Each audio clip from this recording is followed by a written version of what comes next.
The problems of DPP. मैं आपके सामने ये शेयर कर रहा हूँ डीपीपी। इसमें मैं कॉल दूंगा आपको। आपको बोलना है जिस प्रॉब्लम में आपको जो है प्रॉब्लम है, उस प्रॉब्लम के बारे में, उस क्वेश्चंस के बारे में बोलना है आपने, फ्रॉम फर्स्ट टू थर्ड। पहले बेटा अपनी डीपीपी में फर्स्ट से लेके आपके स्क्रीन पर है ये सारी प्रॉब्लम, और आपको डीपीपी गिवन भी था 1 to 3 तक किसी का प्रॉब्लम। सुन रहे हो ना बेटा, मेरी आवाज आ रही है ना? Yes sir, yes sir. हाँ हाँ, 1 से लेके 3 तक किसी का प्रॉब्लम बेटा? Have you any doubt from 1 to 3? No. No sir. 4 to 6, anybody? 4 to 6, 4 से लेके 6 तक किसी का प्रॉब्लम?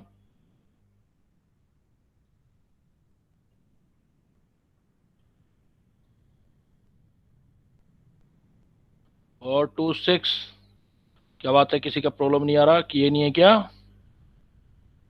किए सर, किए। आगे है डाउट। किए ना? अच्छा, आगे डाउट, ठीक है।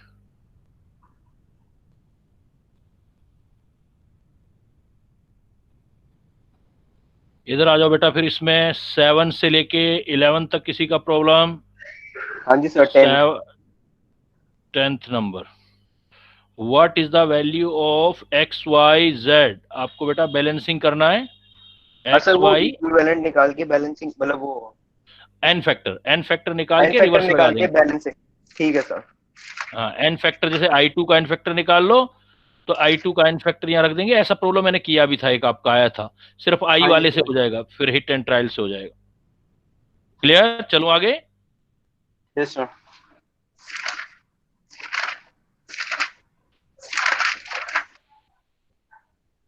नेक्स्ट आ जाओ बेटा फिर आपका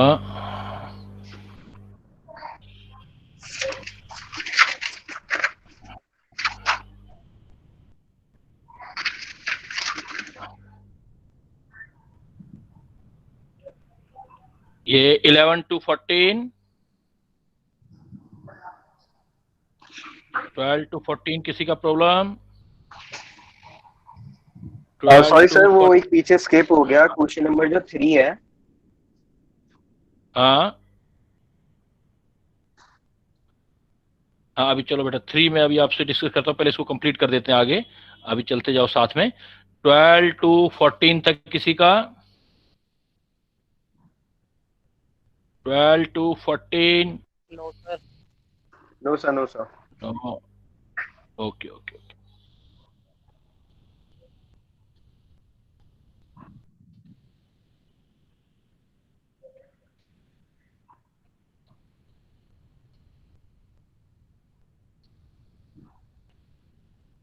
इसमें आपका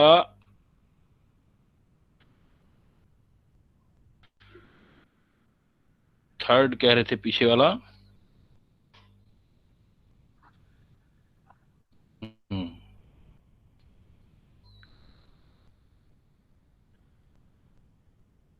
थर्ड वाला प्रॉब्लम आपका ये था बेटा। नहीं सर, सेकंड वाले में मेरे को पूछना है हम्म। कि सर इसमें हम फैराडेज लॉ ऑफ इलेक्ट्रोलिसिस से कर सकते हैं क्या sir? Faraday law of electrolysis से, इलेक्ट्रो लेकिन इलेक्ट्रिसिटी नहीं दिया हुआ ना हमें। इलेक्ट्रिसिटी पास नहीं कर रहा, वो चार्ज भी नहीं दे रखा। बाकी कॉन्सेप्ट वो इक्विवेलेंट वाला लगेगा, जो सेकंड लॉ है फेराडे वाला, वही हाँ हाँ, लगेगा। वही वही। लेकिन हाँ, उससे कर सकते हैं हम। बताऊं? नहीं नहीं सर, हो गया था वो तो, m1/m2 = e1 बस = बस e2। आपको एक मोस्ट ऑफ केसेस जो थे आपके, एक एन फैक्टर लगाना था, उसको क्रॉस लगा देना था, और इक्विवेलेंट वाला कंसेप्ट लगाना था फेराडे वाला। Yes sir. Clear? Yes sir. आगे चलें।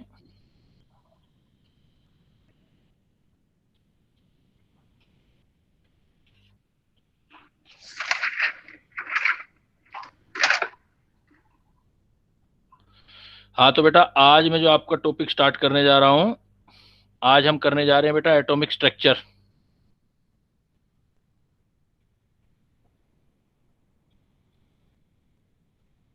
Today we are going to sir sir study about. Sir हाँ रिडॉक्स चैप्टर खत्म हो गया। हाँ, रिडॉक्स बस खत्म हो उसमें गया क्या? बिल्कुल खत्म। ऑक्सीडेशन जो जो काम करवाता जा रहा हूँ वो करना है। अब हमारा ये नहीं है ना कि 2 ईयर का लॉन्ग कोर्स है, हमें सिर्फ वो करना है जहाँ से क्वेश्चन आते हैं। तो आपको मैंने क्या बताया रेडॉक्स के अंदर, balancing of equation, redox reaction and equivalent weight निकालना और ऑक्सीडेशन नंबर निकालना। ठीक है बेटा? जी सर। आपकी प्रॉब्लम निकल जाएंगी, मैक्सिमम निकल जाएंगी उससे। नेक्स्ट बेटा हम पढ़ने जा रहे हैं, वो हमारा पॉइंट है एटॉमिक स्ट्रक्चर। सबसे पहले देखो इंट्रोडक्शन। एटॉमिक स्ट्रक्चर में एक जो एटम होता है, ए मतलब नॉट, टम मतलब कटेबल। पहले डॉल्टन ने बताया था एटम जिसको और छोटा डिवाइड नहीं किया जाए, और उसने कहा था कि एटम जो होता है एक स्फेरिकल पार्ट है, और स्फेरिकल पार्ट के अंदर एक छोटा सा स्फेरिकल पार्ट जो है और है। तो इस पूरे को हमने बोला था एटम। तो जो साइज है, साइज ऑफ एटम, ये पूछा जा सकता है आपसे। तो साइज ऑफ एटम लगभग अप्रोक्सीमेट सारे एटम का साइज अप्रोक्स इक्वल होता है। उसका ऑर्डर देखेंगे साइज ऑफ एटम, तो ये आएगा 10⁻⁻10 मीटर। साइज ऑफ एटम का ऑर्डर 10⁻, मतलब इसकी रेडियस 10⁻⁻10 मीटर होगा। और -10 मीटर मतलब 1 एंगस्ट्रॉम होता है। तो जितने भी एटम होते हैं उनका साइज 1 एंगस्ट्रॉम होता है, और 1 एंगस्ट्रॉम बेटा बहुत स्मॉल होता है, it is very small. So we can we can't see the atom by our eyes. हम इनको नेक्ड आई से नहीं देख सकते किसी एक एटम को, बहुत छोटा साइज है, 10⁻⁻10 रेडियस है इसकी। और न्यूक्लियस तो बेटा इससे भी छोटा है, जो अंदर वाला पार्ट है वो आपका है न्यूक्लियस। तो साइज ऑफ न्यूक्लियस, तो न्यूक्लियस का बेटा जो साइज है वो और छोटा है, और वो उसकी रेडियस जो है वो 10⁻⁻15 मीटर ऑर्डर की है। 10⁻⁻15 मीटर, 10⁻⁻15, 10⁻⁻10 से बहुत कम है, 10⁻5 कम है। और ये इसकी रेडियस है, इसको बोलते हैं 1 फर्मी। ये जो आप देखेंगे it is called 1 fermi, 10⁻⁻15 metre. तो एग्जाम में प्रॉब्लम आएगा, the order of size of atom, you have to take 1 angstrom. If your question is this, the order of size of nucleus of an atom, then you select the 1 Fermi. 1 Fermi option जो होगा वो select करेंगे। और वैसे हम किसी भी radius का, अगर हम ओवरऑल किसी रेडियस का जो आर निकालें तो थोड़ा बहुत तो सब में डिफरेंस होगा। तो आप फार्मूला यूज करोगे R0a1/3। Are is equal to, यहाँ पर आर जो है वो रेडियस ऑफ न्यूक्लियस है, किसी भी न्यूक्लियस का radius, radius of nucleus, radius of nucleus है। और ए का मतलब है mass number, A is equal to mass number. What is the mean of mass number? एक होता है बेटा एटॉमिक नंबर, एक होता है मास नंबर। मास नंबर का मतलब होता है प्रोटॉन प्लस न्यूट्रॉन, और प्रोटॉन और न्यूट्रॉन में प्रोटॉन को ही हम जो है उसको बोलते हैं एटॉमिक नंबर। जितने प्रोटॉन होंगे वो किसी भी एटम का एटॉमिक नंबर होगा। कुछ डिटेल्स फिर मैं आपको बताऊंगा, I will share with you in the chapter of nuclear chemistry. तो एटॉमिक नंबर को हम Z से रिप्रेजेंट करते हैं, एटॉमिक नंबर से Z से रिप्रेजेंट करते हैं। तो कोई एक एटम स्फेरिकल होता है, उसका साइज जो है वो आपका एटम का जो साइज है वो 10⁻⁻10 मीटर, और न्यूक्लियस का size 10⁻⁻15 metre. We are studying only about the important thing which are more important for examination, for our examination point of view। इसलिए उन्हीं चीजों पर ध्यान देना जो बताता जा रहा हूँ। Size of atom 10⁻⁻10 metre, size of nucleus 10⁻⁻15 metre. किसी भी न्यूक्लियस का रेडियस कैलकुलेट करना है तो R0a1/3। ए का मतलब है mass number, mass number mean proton and neutron का सम, और प्रोटॉन को हम बोलेंगे एटॉमिक नंबर। तो कोई भी एटम जो होता है, प्रोटॉन और न्यूट्रॉन जो है बेटा वो न्यूक्लियस के अंदर होते हैं और बाहर इलेक्ट्रॉन होते हैं। तो ये एक जनरल इंट्रो हो गया एटम के बारे में। तो नेक्स्ट देखो इसमें कुछ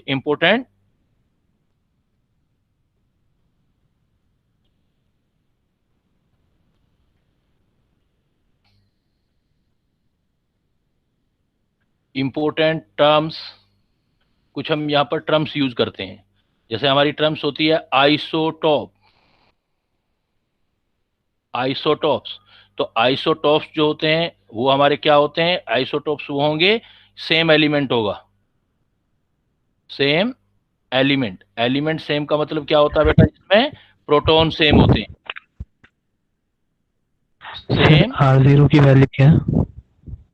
R0 का वैल्यू थोड़ा सा फ्लेक्सिबल होता है, वो आपको गिवन होगा। 10⁻⁻15 की जो ऑर्डर लिखी है हमने, ये इसके अंदर आएगा। जैसे 1.3 इंटू 10⁻15 देगा तो वो लिख देना है आपने, ये कांस्टेंट है, ये गिवन होगा आपके पास। फ्लेक्सिबल है थोड़ा सा, 1.3 से 1.5 इंटू 10⁻15 तक। फिजिक्स केमिस्ट्री दोनों में काम आएगा आपको ये, तो जो दे रखा हो वो यूज कर लेना आप। Clear? Okay okay sir. Isotopes, isotopes क्या होते हैं? सेम एलिमेंट होते हैं जिसमें सेम प्रोटॉन होते हैं बट डिफरेंट न्यूट्रॉन होते हैं। जिसमें न्यूट्रॉन डिफरेंट हो उसको हम आइसोटॉप्स बोलते हैं। दूसरा होता है हमारे पास आइसोटॉप्स के बाद आइसोबार। आइसोबार, बार का मतलब टोटल मास होता है, प्रेशर होता है, तो इसमें सेम मास नंबर होगा। सेम मास नंबर, इसमें जो होगा मास नंबर जब सेम होता है तो उसको हम आइसो बार बोलते हैं। Isobar, same mass number. Isotones, isotones, तो आइसोटॉन्स में क्या होगा कि इसके अंदर आइसोटोन में सेम डिफरेंट एलिमेंट होंगे। Different element having same neutron, इसमें न्यूट्रॉन सेम होंगे। एन किसके लिए स्टैंड कर रहा हूं मैं? न्यूट्रॉन के लिए। तो उसको आप बोलोगे आइसो। तो ये तो सिंपल चीजें हैं, isotopes, isobars, isotone, iso electronic, electron same होंगे। तो आइसोटॉप्स में सेम प्रोटॉन होंगे लेकिन न्यूट्रॉन डिफरेंट होंगे। आइसोबार में सेम मास नंबर होगा, प्रोटॉन और न्यूट्रॉन का सम सेम होगा बट डिफरेंट एलिमेंट होंगे। आइसोटोन्स में डिफरेंट एलिमेंट होंगे बट सेम न्यूट्रॉन होगा। डिफरेंट प्रोटॉन डिफरेंट है तो एलिमेंट डिफरेंट ही हो गया। बट कुछ स्पेसिफिक अब आपको बता रहा हूं, इन पर ज्यादा ध्यान देना, ये ज्यादा पूछे जाएंगे। इनके तो बस एक नॉलेज के लिए जनरल आइडिया लेना है आपने, और आइडिया होता भी। I think you all know very well about that, isotopes, isobar, isotones. But next one is isodiapher. isodiapher, isodiaphers क्या होते हैं? Different species, different element having same excess of proton from neutron. Neutron से कितने proton ज्यादा हैं? Access of proton, या इसको जो है excess of proton, excess of proton from neutron. Different element having excess of neutron, excess of neutron from proton, मतलब n-p का डिफरेंस। लेकिन ये जीरो नहीं आना चाहिए, नॉट जीरो। कैसे? आइसोडायफर्स किसको बोलोगे? सपोज मैंने एक एग्जांपल लिया, मैंने लिख लिया कार्बन 612, ये एटॉमिक नंबर, ये मास नंबर। नाइट्रोजन 714, फिर मैंने लिख दिया कार्बन, यहां से ले लिया हमने कार्बन, ये ले लिया 6 और 14, कार्बन 14, और यहां लिख लिया नाइट्रोजन,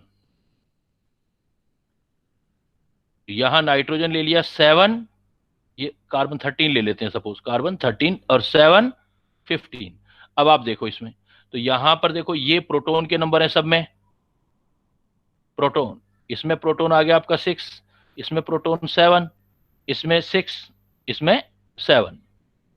देन न्यूट्रॉन कैलकुलेट करो आप। न्यूट्रॉन देखो 12 में 6 गए 6, इस वाली स्पीसीज में 6 न्यूट्रॉन, 14 में से 7 गए 7। अब न्यूट्रॉन प्रोटॉन का डिफरेंस देखो, मतलब न्यूट्रॉन प्रोटॉन से कितने ज्यादा हैं? इसमें जितने प्रोटॉन उतने न्यूट्रॉन, कोई ज्यादा नहीं, एक्सेस है ही नहीं, नोट एक्सेस, क्योंकि एनपी रेशो 0 आ रहा है, नोट एक्सेस। 7 और 14, इसमें भी नोट एक्सेस, इसमें भी न्यूट्रॉन उससे ज्यादा नहीं है। बट यहां देखो आप, इस केस में प्रोटॉन 6 है, 13 में 6 चले गए, न्यूट्रॉन 7 है, न्यूट्रॉन प्रोटॉन से एक ज्यादा है, इसका एक्सेस 1 आ रहा है, एक्सेस 1 आ रहा है, एक न्यूट्रॉन प्रोटॉन से ज्यादा है। इसके अंदर देखो प्रोटॉन 7 है and neutron in this species 14 minus 7 8, it means here one neutron is extra, so excess of one neutron और प्रोटॉन का एक्सेस 1 आ रहा है। इट मींस जिसमें न्यूट्रॉन और प्रोटॉन का एक्सेस सेम आए, इसमें भी कार्बन में भी एक ज्यादा न्यूट्रॉन है और इस नाइट्रोजन में भी है, तो ये दोनों स्पीसीज जो कहोगे आप, दीज आर द आइसोडायाफर्स। आइसोडायाफर्स ये तो पहले वाली दोनों आइसोडायाफर्स नहीं होंगी, इसमें भी न्यूट्रॉन प्रोटॉन का डिफरेंस, तो वर्डिंग पर ध्यान देना है। It is the significant in the sense of mathematics. Neutron proton का डिफरेंस सेम नहीं लेना हमने, तो ज्यादातर बुक में डिफरेंस लिखा होता है n-p, आपने डिफरेंस सेम नहीं देखना, डिफरेंस तो इन दोनों में भी सेम है। ये आइसोडायफर्स नहीं होंगे जिसमें न्यूट्रॉन प्रोटॉन से जो जितने ज्यादा हैं उसका नंबर, मतलब excess of neutron from proton same होगा, वो आइसोडायफर्स होंगे। तो these species are known as isodiaphers. तो आप क्या आएगा, which of the following is isodiaphers? You can change the excess of neutron from proton. Is it clear? Excess of neutron from proton मतलब n-p का difference but not zero, difference आना चाहिए कुछ ना कुछ, वो वाला डिफरेंस सेम होना चाहिए। क्लियर बेटा? आइसोडायफर्स इंपोर्टेंट है, करना है अच्छी तरीके से। क्लियर? नेक्स्ट जो सबसे ज्यादा पूछे जाने वाला पॉइंट है बेटा वो है आइसोस्टर्स, और काफी इंपोर्टेंट और काफी इंटरेस्टिंग है। देखो आइसोस्टर्स ये पूछा जाता है एग्जाम में। आइसोस्टर्स, आइसोस्टर्स का मतलब आइसो मतलब सेम, स्टर मतलब स्ट्रक्चर। डिफरेंट स्पीसीज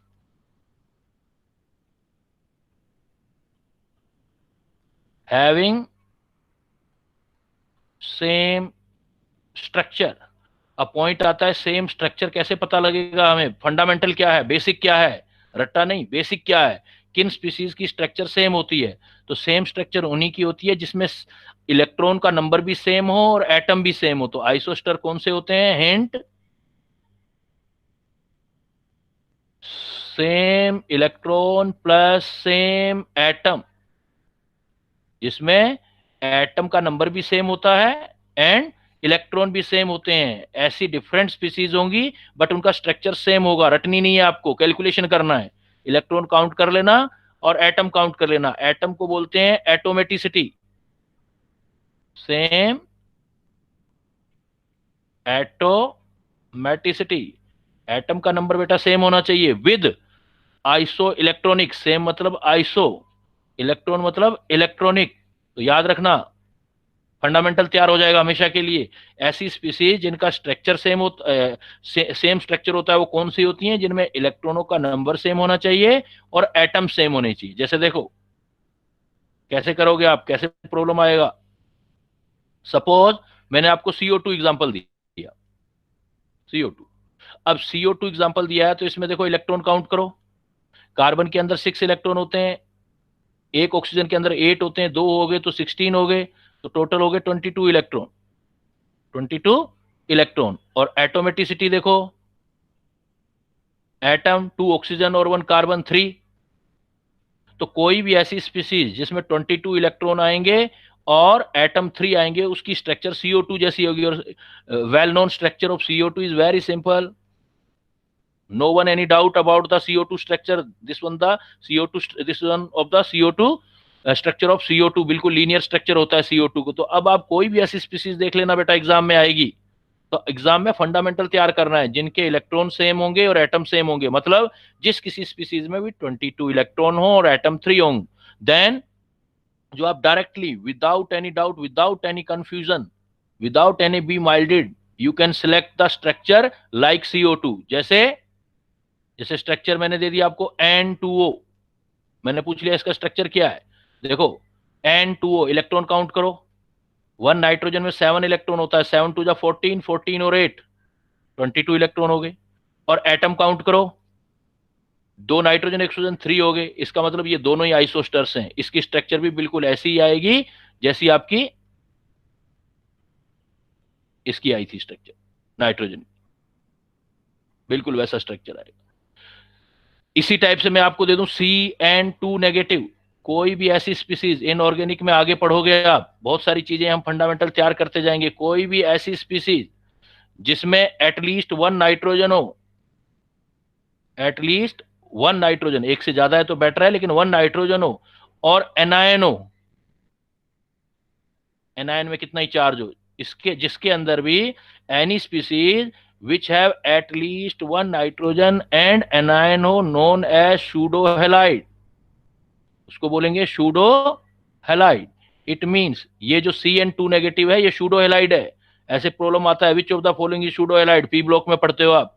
अब देखो इसमें काउंट करो, कार्बन के इलेक्ट्रॉन काउंट करो, इलेक्ट्रॉन कार्बन का हो गया 6, एक नाइट्रोजन है तो कितना हो गया, तो 2 लगा देते हैं, 2 नाइट्रोजन कर देते हैं CN2, तो 2 नाइट्रोजन हो गए तो कितना हो गया, वो एक ही CN2, एक नाइट्रोजन का कितना इलेक्ट्रॉन आ गया आपके पास, इलेक्ट्रॉन होगा 7, 7 करना है ना, तो 7 का 22 बनाना है मान लो, तो 2 कर लो, 7 2 14, 14 और 6 20, -2 का मतलब 2 इलेक्ट्रॉन ऐड करने होते हैं, तो 22 इलेक्ट्रॉन हो गए। और एटम देखो, 2 नाइट्रोजन और एक एटम, एटम 3 हो गए, तो इसका मतलब ये भी इनके साथ आइसोस्टर्स हो गया। तो ऐसे कुछ पता नहीं चलता, देखो आप अब इसकी स्ट्रक्चर बनानी है तो बहुत इजी, ये बन गया आइसोस्टर, बिल्कुल स्ट्रक्चर इन सब का एक जैसा आएगा, तो इनकी स्ट्रक्चर ड्रॉ करने में काफी हेल्प मिलेगा एक रेफरेंस पॉइंट से आपको। तो isostere, which of the following isosteres, आपको ऐसे एग्जांपल दिए जाएंगे, चेक कैसे करोगे आप, उसके अंदर इलेक्ट्रॉन काउंट कर लेंगे एंड एटम काउंट कर लेंगे। क्लियर बेटा, चलूं आगे। तो आपके लिए 2 काफी इंपॉर्टेंट चीजें हैं, अब ये केमिकल बॉन्डिंग में नहीं बताऊंगा, यही बता दी, आइसोडायफर्स क्या होते हैं और आइसोस्टर्स क्या होते हैं, isodiaphers and isosteres. Is it clear? Yes, sir. Yes, sir. Yes, sir. Yes, sir. Next देखो बेटा, फिर आप जो सबसे पहले हम स्टडी करेंगे वो करेंगे बोहर्स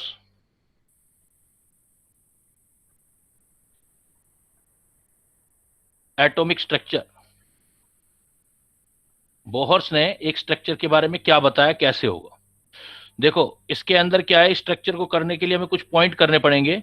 बोहर्स ने क्या बोला था कि आपका कोई भी जो सेंटर पॉइंट है, किसी एटम का सेंटर पॉइंट एक न्यूक्लियस है, ये बात बोहर से पहले ही बता चुका था साइंस रदरफोर्ड। तो उसके साथ क्या है कि न्यूक्लियस है, और न्यूक्लियस के सराउंडिंग जो है कुछ सर्कुलर पाथ हैं, सर्कुलर ऑर्बिट हैं। सपोज ये मेरा न्यूक्लियस हो गया, तो ये सर्कुलर ऐसे ऑर्बिट है, और ये सर्कुलर ऑर्बिट रहेंगे ऐसे, ऐसे चलते जाएंगे ऐसे, और कहां तक होते हैं, कहता है जहां तक एटम खत्म हो जाता है वहां तक चलते हैं। तो ये हमारे पास सपोज कहता है न्यूक्लियस होता है, और न्यूक्लियस के आगे जो ये होते हैं इनको उसने नाम दिया था बोहर्स ऑर्बिट, ये आपके बोहर ऑर्बिट्स होंगे। और ये Bohr orbits number wise nucleus से काउंट करेंगे तो इनको बोल देंगे फर्स्ट N1 फर्स्ट के लिए, N = 2, N = 3, N = 4, और लास्ट जहां एटम खत्म होगा, सपोज जहां एटम खत्म हो रहा है उसको हम बोलेंगे N इन्फिनाइट। और इसके नाम भी रखे थे बेटा उसने कुछ। अगर ये फर्स्ट बोहर ऑर्बिट है, बोहर ऑर्बिट को एनर्जी लेवल या शेल भी बोलते हैं, और शेल के नाम रखे थे, जो बिल्कुल न्यूक्लियस के पास होता है उसको K बोलेंगे, दूसरे वाले को L, तीसरे वाले को M, N, और लास्ट वाले इन्फिनिटी तक जाएगा, और यहां पर एक एटम खत्म हो जाएगा। तो उसने क्या पॉइंट बोला कि न्यूक्लियस के सराउंडिंग कुछ स्पेशल पाथ होते हैं, ऐसे circular path, first, second, third, fourth, ये जो सर्कुलर पाथ हैं इनके अंदर इलेक्ट्रॉन रिवोल्व करते रहते हैं, इसमें इलेक्ट्रॉन रिवोल्व करते रहते हैं, घूमते रहते हैं सर्कुलर ऑर्बिट में। तो पहला पॉइंट उसका हमारे पास क्या आ गया, एन, उसने एक इलेक्ट्रॉन का डिस्कस किया था क्योंकि हाइड्रोजन को स्टडी किया था, उसने बोला था an electron is revolve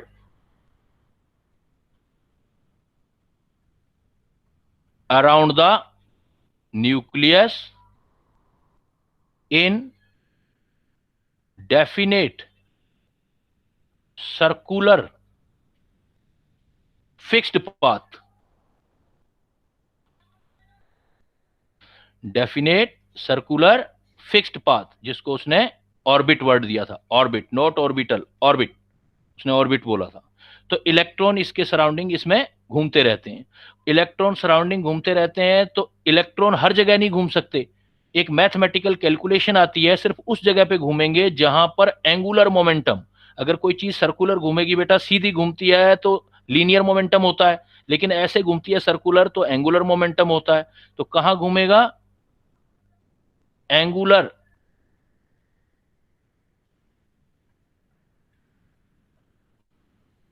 momentum of orbit. Angular momentum क्या होता है? mvr, या इसको जे से भी लिखते हैं, फिजिक्स में पढ़ते हो मॉडर्न फिजिक्स। तो एंगुलर मोमेंटम mvr फिक्स होता है। वो कितना होता है? NH/2 पाई। एन की वैल्यू 1 है, 2, 3। तो एंगुलर मोमेंटम कितना बताया उसने? mvr is equal to NH/2 pi. ये एक मैथमेटिकल वैल्यू कैलकुलेट की और इसका सिंपल मल्टीपल बताया, NH/2 पाई। जब भी उस जगह पे इलेक्ट्रॉन घूमेगा जिसका एंगुलर मोमेंटम n की वैल्यू हेयर क्या होगी? 1, 2, 3 ये होनी चाहिए। तो 1H/2 पाई, 2H/2 पाई, 3H/2 पाई। तो जैसे मान लो, ये देखो इधर आ जाओ, मान लो मैं आपसे पूछूं कि के शेल का एंगुलर मोमेंटम बताओ, तो के फर्स्ट है, तो फर्स्ट है तो आप इसका क्या बताओगे? 1H/2 पाई। जैसे मैं बोलूंगा एम शेल का एंगुलर मोमेंटम बताओ, एम, एम के लिए देखो एन का वैल्यू 3 है, तो 3H/2 पाई। तो इनके एंगुलर मोमेंटम में यहां लिख देता हूं, एंगुलर मोमेंटम के होगा तो इस जगह का होगा H/1H/2 पाई, इस जगह का होगा 2H/2 पाई, 3H/2 पाई, 4H/2 पाई, ऐसे चलता जाएगा।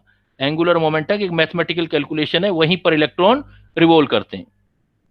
फिर उसने बेटा क्या पॉइंट दिया?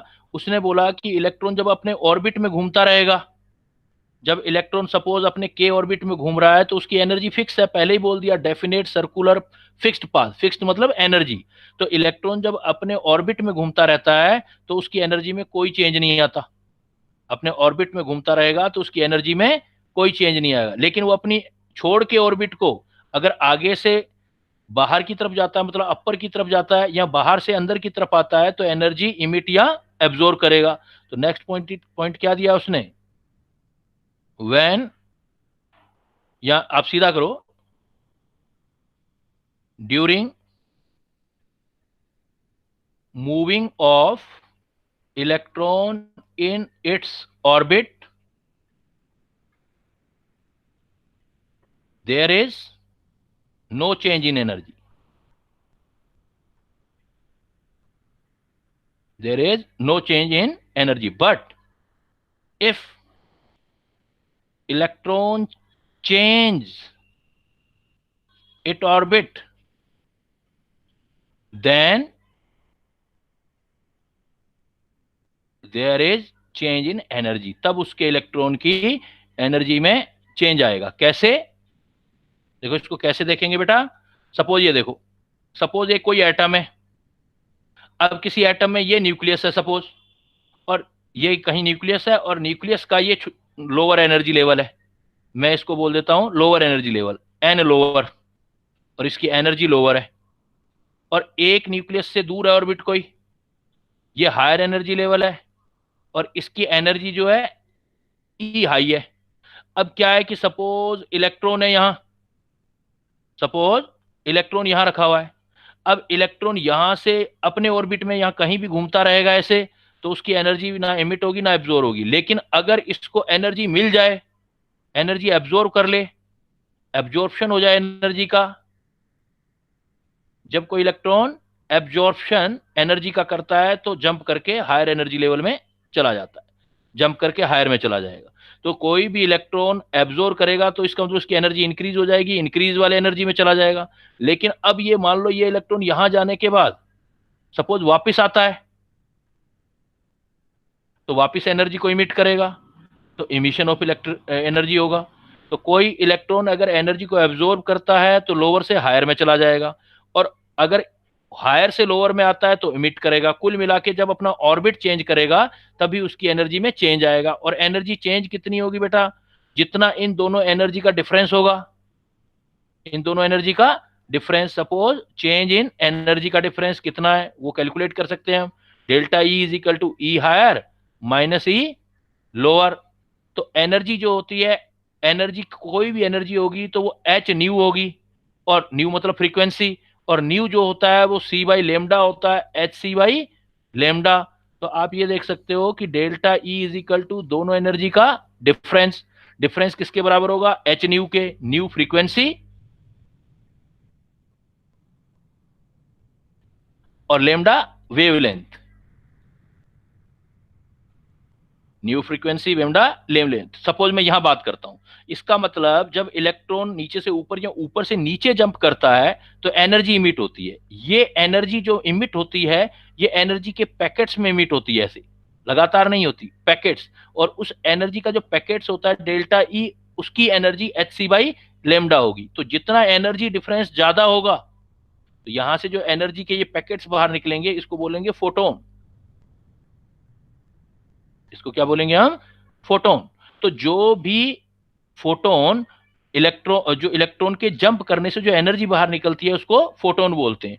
तो फोटोन की जो एनर्जी होगी, जितना इनका एनर्जी डिफरेंस ज्यादा होगा उतना फ्रीक्वेंसी ज्यादा होगा और लेमडा कम होगा। तो लेमडा और ये जो आपका होगा ये इनवर्सली प्रोपोर्शनल होंगे। जितना एनर्जी डिफरेंस ज्यादा उतना लेमडा कम। तो एनर्जी क्वांटाइज्ड होती है। तो आप यहां पर क्या कर सकते हो, जब भी कोई हमारे पास प्रॉब्लम आता है बेटा इस टाइप का, ये काम आएगा फिर आपको, करते भी हो आप, नॉट बिकॉज एनर्जी कंजर्व होती है। जैसे मान लो मैं कहता हूं E total E energy difference, total E is equal to E2 माइनस E1 कर दिया। टोटल E2 माइनस E1 प्लस E2 कर दिया। दो एनर्जी को ऐड कर दिया मैंने। कोई भी दो एनर्जी उनको ऐड करूंगा टोटल एनर्जी आएगी। लेकिन लेमडा जो होगा उल्टा होगा, E is equal to h c by lambda. तो लेमडा करोगे तो one by lambda is equal to 1/लेमडा 1 plus one by lambda 2 से कैलकुलेट करोगे। एनर्जी डायरेक्ट ऐड होंगी लेकिन लेमडा उनके इनवर्सली ऐड होंगे। आपको मालूम, मैं कह दूं कि एक लेमडा 1 इतना है, लेमडा 2 इतना है, टोटल लेमडा निकालो तो इस फार्मूले से निकालोगे। एनर्जी है तो इस फार्मूले से निकालोगे। तो ये बहुत इंपॉर्टेंट पॉइंट था बेटा, इस पर काफी डिस्कशन करेंगे आगे भी। अब हम, जब इलेक्ट्रॉन अपनी एनर्जी कब चेंज करता है? जब ऑर्बिट को चेंज करता है। लोअर से हायर में जाएगा तो एनर्जी अब्जॉर्ब करके जाएगा, हायर से लोअर में आएगा तो एनर्जी इमिट करेगा। ये एनर्जी डिफरेंस हमेशा एच सी बाई लेमडा के बराबर होगा। जितना एनर्जी डिफरेंस ज्यादा होगा निकलने वाली एनर्जी के फोटोन की ये लेमडा कम होगी। जितनी एनर्जी डिफरेंस कम होगा लेमडा ज्यादा होगी, क्योंकि दोनों एक दूसरे के इनवर्सली प्रोपोर्शनल है। एनर्जी कंजर्व होती है, well known energy conservation law है, तो एनर्जी डायरेक्ट ऐड करते हैं, E1 plus E2 is equal to total energy आ जाएगा। लेकिन इसी एनर्जी के लेमडा निकालने होंगे तो इनवर्स लेके सोल्व करने पड़ेंगे। 1/लेमडा is equal to 1/लेमडा 1 plus lambda 2। यहां पर एक पॉइंट और आया कि भाई जब कोई, एक पॉइंट ये आता है बेटा कि न्यूक्लियस के सराउंडिंग इलेक्ट्रॉन घूम रहा है और न्यूक्लियस पॉजिटिव है, इलेक्ट्रॉन नेगेटिव है, तो उसको अट्रैक्ट होकर न्यूक्लियस में गिर जाना चाहिए। तो ये कैसे बैलेंस किया उसने? उसने बोला कि वो क्यों नहीं गिरता, क्योंकि एक बैलेंसिंग आ जाती है। क्या बैलेंसिंग आ जाती है? देखो,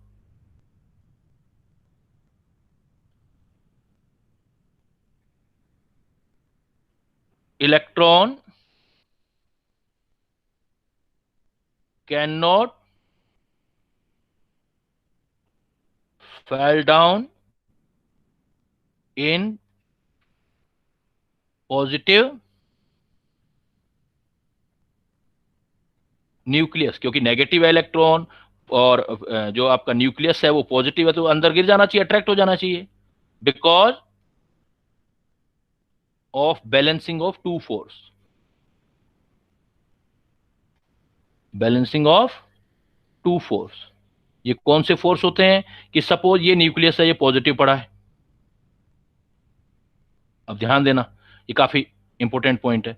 ये न्यूक्लियस है, ये इलेक्ट्रॉन है, ये गिरता क्यों नहीं कहता इसके अंदर? इसका रीजन क्या बताता है वो?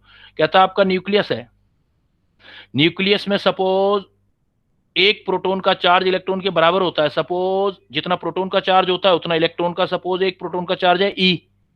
अगर 1 प्रोटॉन होगा तो 1 E हो जाएगा, 2 प्रोटॉन होगा तो 2 E हो जाएगा। तो टोटल चार्ज जितने प्रोटॉन होंगे उतना हो जाएगा। और प्रोटॉन का नंबर Z से लिखते हैं, तो अंदर वाला चार्ज सपोज ZE है और इससे R डिस्टेंस पे एक इलेक्ट्रॉन घूम रहा है। इलेक्ट्रॉन एक ही है और उसका चार्ज E है, लेकिन ये नेगेटिव है। तो ये क्या है, अंदर क्यों नहीं गिरता है? कि ये इन दोनों के बीच जो अट्रैक्शन फोर्स होता है, मतलब ये न्यूक्लियस बाहर जो अट्रैक्ट कर रहा है और ये इलेक्ट्रॉन ऐसे घूम रहा है सर्कुलर, सर्कुलर घूमता है तो सेंटर पॉइंट की तरह अंदर एक फोर्स लगता है जिसको सेंट्रीफ्यूगल फोर्स कहते हैं। तो ये जो अट्रैक्शन है न्यूक्लियस का, ये अट्रैक्शन फोर्स,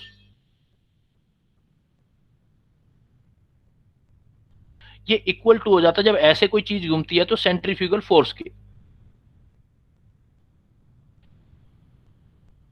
सेंट्रीफ्यूगल फोर्स के। तो जब दोनों चीजें बैलेंस हो जाती हैं वहां पर, तो इससे क्या होते हैं, दोनों बैलेंस होने से वो इलेक्ट्रॉन अपनी जगह पे ही बना रहता है और घूमता रहता है। अट्रैक्शन फोर्स को अभी डिराइव नहीं करेंगे, मैं डायरेक्ट बता रहा हूं आपको।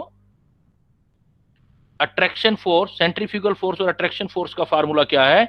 अट्रैक्शन फोर्स होता है k Z e square upon r, ये अट्रैक्शन फोर्स होता है, k Z e square into r square, force energy होता तो आ रहा था। और सेंट्रीफ्यूगल होता है m v square upon r.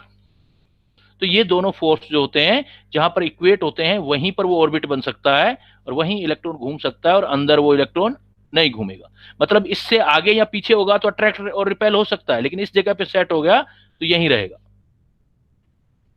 तो इसने ये 4 पॉइंट दिए बेटा बोहर ने कि भाई इलेक्ट्रॉन अपनी जगह पे जब होता है क्यों घूमता रहता है, क्योंकि वो उसकी एनर्जी में चेंज क्यों नहीं आता, क्योंकि उसका जो अट्रैक्शन फोर्सेस न्यूक्लियस के लिए है वो सेंट्रीफ्यूगल फोर्स से बैलेंस रहता है। लेकिन जैसे ही वो आगे पीछे होगा तो ये बैलेंसिंग बिगड़ जाएगी, तो एनर्जी मिलने पर ये बिगड़ेगी। तो एनर्जी जो होगी, इसलिए इसको बोलते हैं क्वांटाइज्ड होना। किसका क्वांटाइजेशन? एनर्जी और आपका एंगुलर मोमेंटम का। तो जैसे ही इलेक्ट्रॉन इस जगह से आगे पीछे होंगे तो उनका जो होगा वो एब्जॉर्प्शन या इमिशन होगा एनर्जी का, तो वो एनर्जी हमें दिखाई दे सकती है एज ए स्पेक्ट्रम। जब ये चीज दी तो इसमें एक बात याद रखना है कि ये चीज जब दी थी बोहर ने, वो हाइड्रोजन एटम के लिए दी थी, एंड हाइड्रोजन एटम में 1 इलेक्ट्रॉन होता है। तो ये जो बात सारी कर रहे हैं 1 इलेक्ट्रॉन वाले के लिए कर रहे हैं। तो एक आपने बात याद रखना है, प्रोटॉन कितने भी हों लेकिन इलेक्ट्रॉन एक होगा तभी ये थ्योरी एप्लीकेबल होगी। तो this theory is applicable of 1 electron system. Electron 1 होना चाहिए बेटा, ये देखो डायग्राम बनाया मैंने, इलेक्ट्रॉन 1 है, प्रोटॉन कितने भी हो,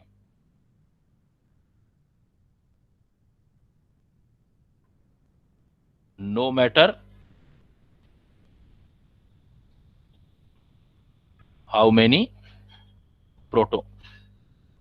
तो ये थ्योरी आपकी तब लगेगी, this theory is applicable for 1 electron system, not matter या no matter how many protons. जैसे आप किसके लिए एप्लीकेबल कर सकते हो? हाइड्रोजन के लिए तो किया ही था, तो जब इसका नोमेरिकल बनाओगे तो हाइड्रोजन के लिए कर सकते हो बेटा, और He पॉजिटिव के लिए कर सकते हो, Li2 पॉजिटिव के लिए कर सकते हो। लिथियम का एटॉमिक नंबर 3 होता है, 2 इलेक्ट्रॉन निकाल दो तो एक रह जाएगा। इवन सोडियम 11 होता है तो प्लस 10 पॉजिटिव के लिए कर सकते हो, तो एटसेट्रा। तो आपका पॉइंट क्या आ जाएगा कि ये थ्योरी किसके लिए एप्लीकेबल करेंगे? हम 1 इलेक्ट्रॉन सिस्टम कोई सा भी हो एप्लीकेबल करेंगे उसके। तो इसका बेटा यूजेस क्या हुआ, देखो एप्लीकेशन क्या है। जब ये थ्योरी बनी तो उसका क्या एप्लीकेशन है? तो बहुत इंपॉर्टेंट एप्लीकेशन आए थे बेटा इसके, कि इस थ्योरी का जब क्लियर होगी ये थ्योरी, तो इस थ्योरी के अकॉर्डिंग हम बहुत सारी चीजें कैलकुलेट कर सकते थे। एप्लीकेशन हम क्या कर सकते थे? हाँ बोलो बेटा।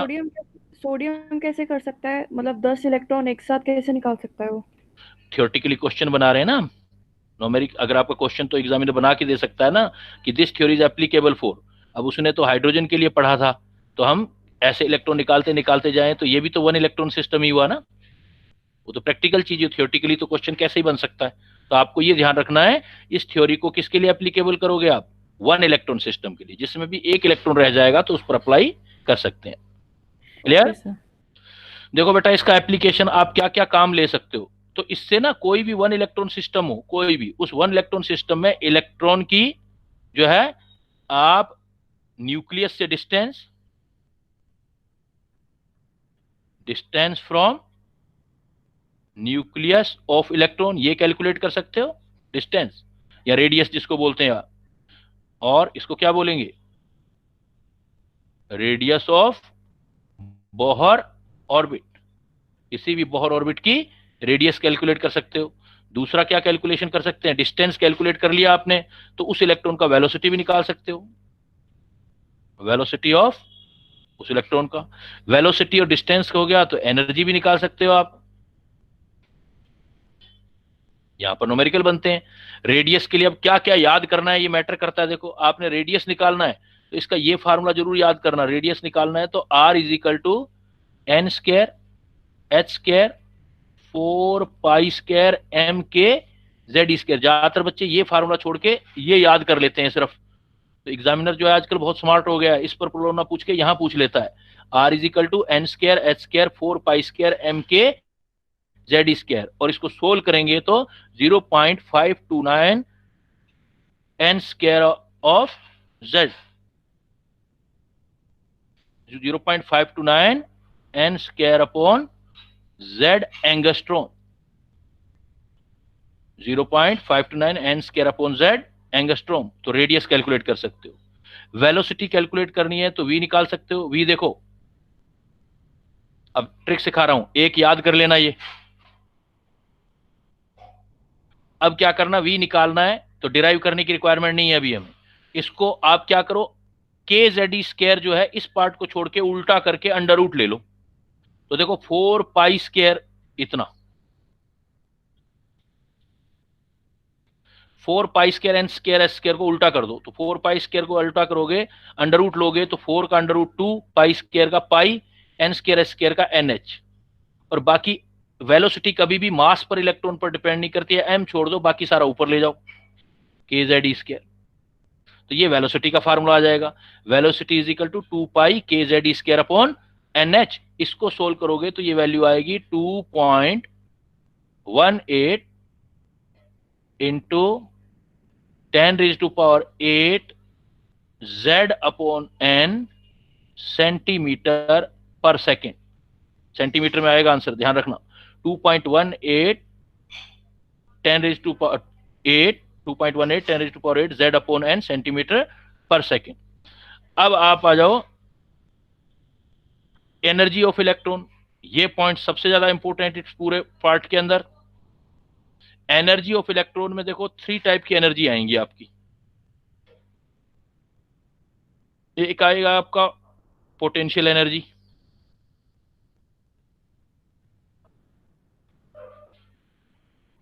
पोटेंशियल एनर्जी को पीई से लिखेंगे हम। एक हमारा आएगा काइनेटिक एनर्जी,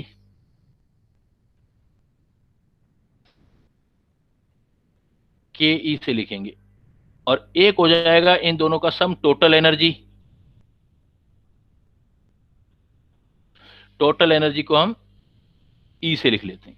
इन दोनों का सम टोटल एनर्जी होगा। तो आप जब भी इसकी एनर्जी निकालोगे तो टोटल एनर्जी जो आएगी आपके पास वो आएगी -½ k Z e square upon r, -½ k Z e square upon r. और जो पोटेंशियल एनर्जी है वो आएगी प्लस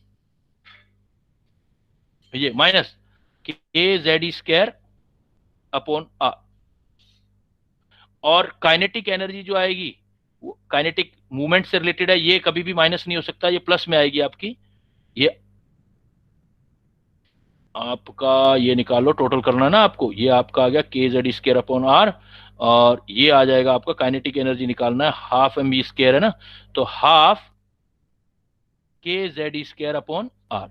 अब देखो इस बात को ऐसे सोचो आप, सपोज ये है -1 k Z square upon are. याद करने का तरीका देखो, -1 k Z square upon r, kinetic energy है half k Z square r. दोनों का सम करूंगा तो 1 में से हाफ चला गया तो हाफ रह गया के जेड स्क्वायर अपॉन आर, लेकिन वो हाफ माइनस का है तो माइनस का रह गया। टोटल एनर्जी किसी भी इलेक्ट्रॉन की -½ k Z square upon are आ जाएगी। तो -r वाली आएगी। तो टोटल जब भी आप कैलकुलेट करोगे तो इसका मतलब तो यही हुआ, देखो इस वैल्यू को कंपेयर करो बेटा, जितनी वैल्यू ये है उतना ही वैल्यू ये है। तो टोटल एनर्जी हमेशा काइनेटिक एनर्जी के बराबर आएगी, लेकिन काइनेटिक एनर्जी मूवमेंट से रिलेटेड है इसलिए पॉजिटिव होगा, टोटल एनर्जी नेगेटिव होगा। और पोटेंशियल एनर्जी हमेशा इन दोनों का डबल है, क्योंकि ये भी हाफ है ये भी हाफ है, and it is double of half, it means 1। But minus में, तो मैं क्या कह सकता हूं, not always potential energy is double of kinetic energy और double of total energy, but kinetic energy in positive, potential energy in negative, total energy in negative. पूछेगा, relation आएगा आपके एग्जाम में कि भाई कौन सा करेक्ट रिलेशन है।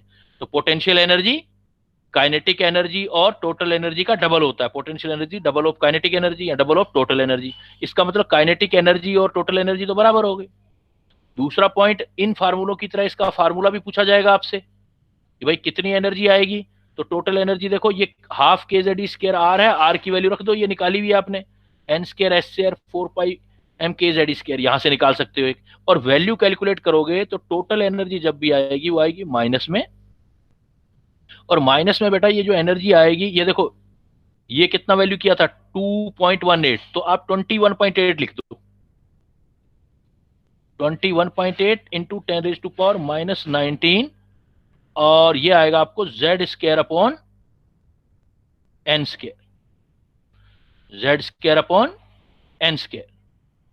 ये वैल्यू जो दी है मैंने जूल में दी है, आप जूल पर इलेक्ट्रॉन, जूल पर इलेक्ट्रॉन। इसी को अगर आप, जो आप ज्यादातर याद करते हो क्योंकि वो इजी लगता है इसलिए हर कोई कर लेता है, लेकिन प्रॉब्लम तो यहां से भी आ सकता है ना एसआई यूनिट में, जूल, वो आएगा -13.6 Z square upon n square electron volt per electron. तो ये इजी है इसलिए ये भी कर लेते हो use, -13.6 Z square upon n square electron volt, और ये है -21.8 10 माइनस जूल में पूछेगा। तो ये एनसीईआरटी के जो प्रॉब्लम्स है पीछे वाले उसमें ज्यादातर ये वाला यूनिट यूज हुआ है, जूल वाला। लेकिन जो हम कंपटीशन वगैरह में इस पर ज्यादा बात कर लेते हैं, दोनों में ही आता है, दोनों याद करने हैं आपको। तो एप्लीकेशन क्या करनी है आपको, जब भी कोई प्रॉब्लम बनाना है बेटा तो आपको इसमें याद करना है, रेडियस निकालना है तो ये 0.529 अपॉन जेड, वेलोसिटी निकालना है तो ये, और एनर्जी निकालना है तो ये वाला प्रॉब्लम शॉर्ट आउट करना आपने। न्यूमेरिकल कैसे आएंगे, कुछ न्यूमेरिकल पर बात कर लेते हैं अभी।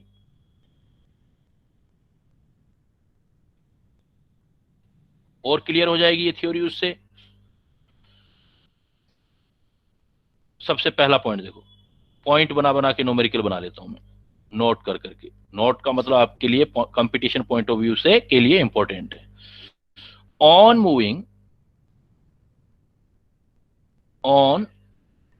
Moving from nucleus to outer side in an atom, in an atom क्या होगा देखो। पहला point, on moving from nucleus to outer side in an atom, successive distance between two orbit will be increase। अब ध्यान देना बेटा, अगर आपको क्या कह रहा है कि न्यूक्लियस से बाहर की साइड जाते हो तो जो ऑर्बिट आते हैं उनके बीच का डिस्टेंस जो होता है, successive distance between two orbit increase होता जाएगा। But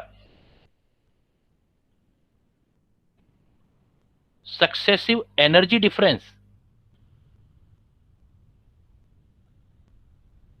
successive energy difference between two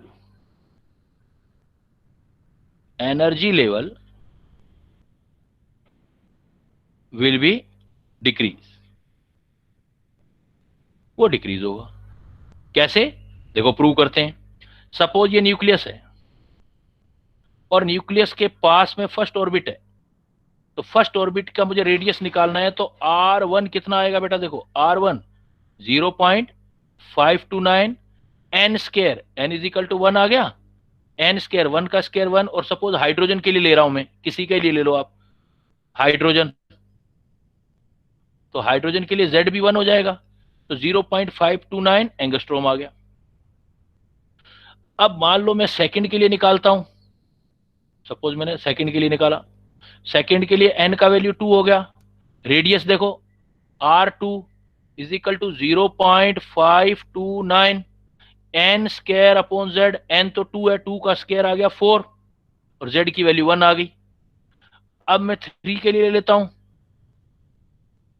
n is equal to 3, तो देखो R3 निकालो, R3 0.529, 3 का स्क्वायर 9 आ गया अपॉन z की वैल्यू 1। तो यहां डिफरेंस देखो, पहला था 0.529 इंटू 1 और दूसरे का है 0.529 इंटू 4, तो डिफरेंस कितना आया 0.529 इंटू 3।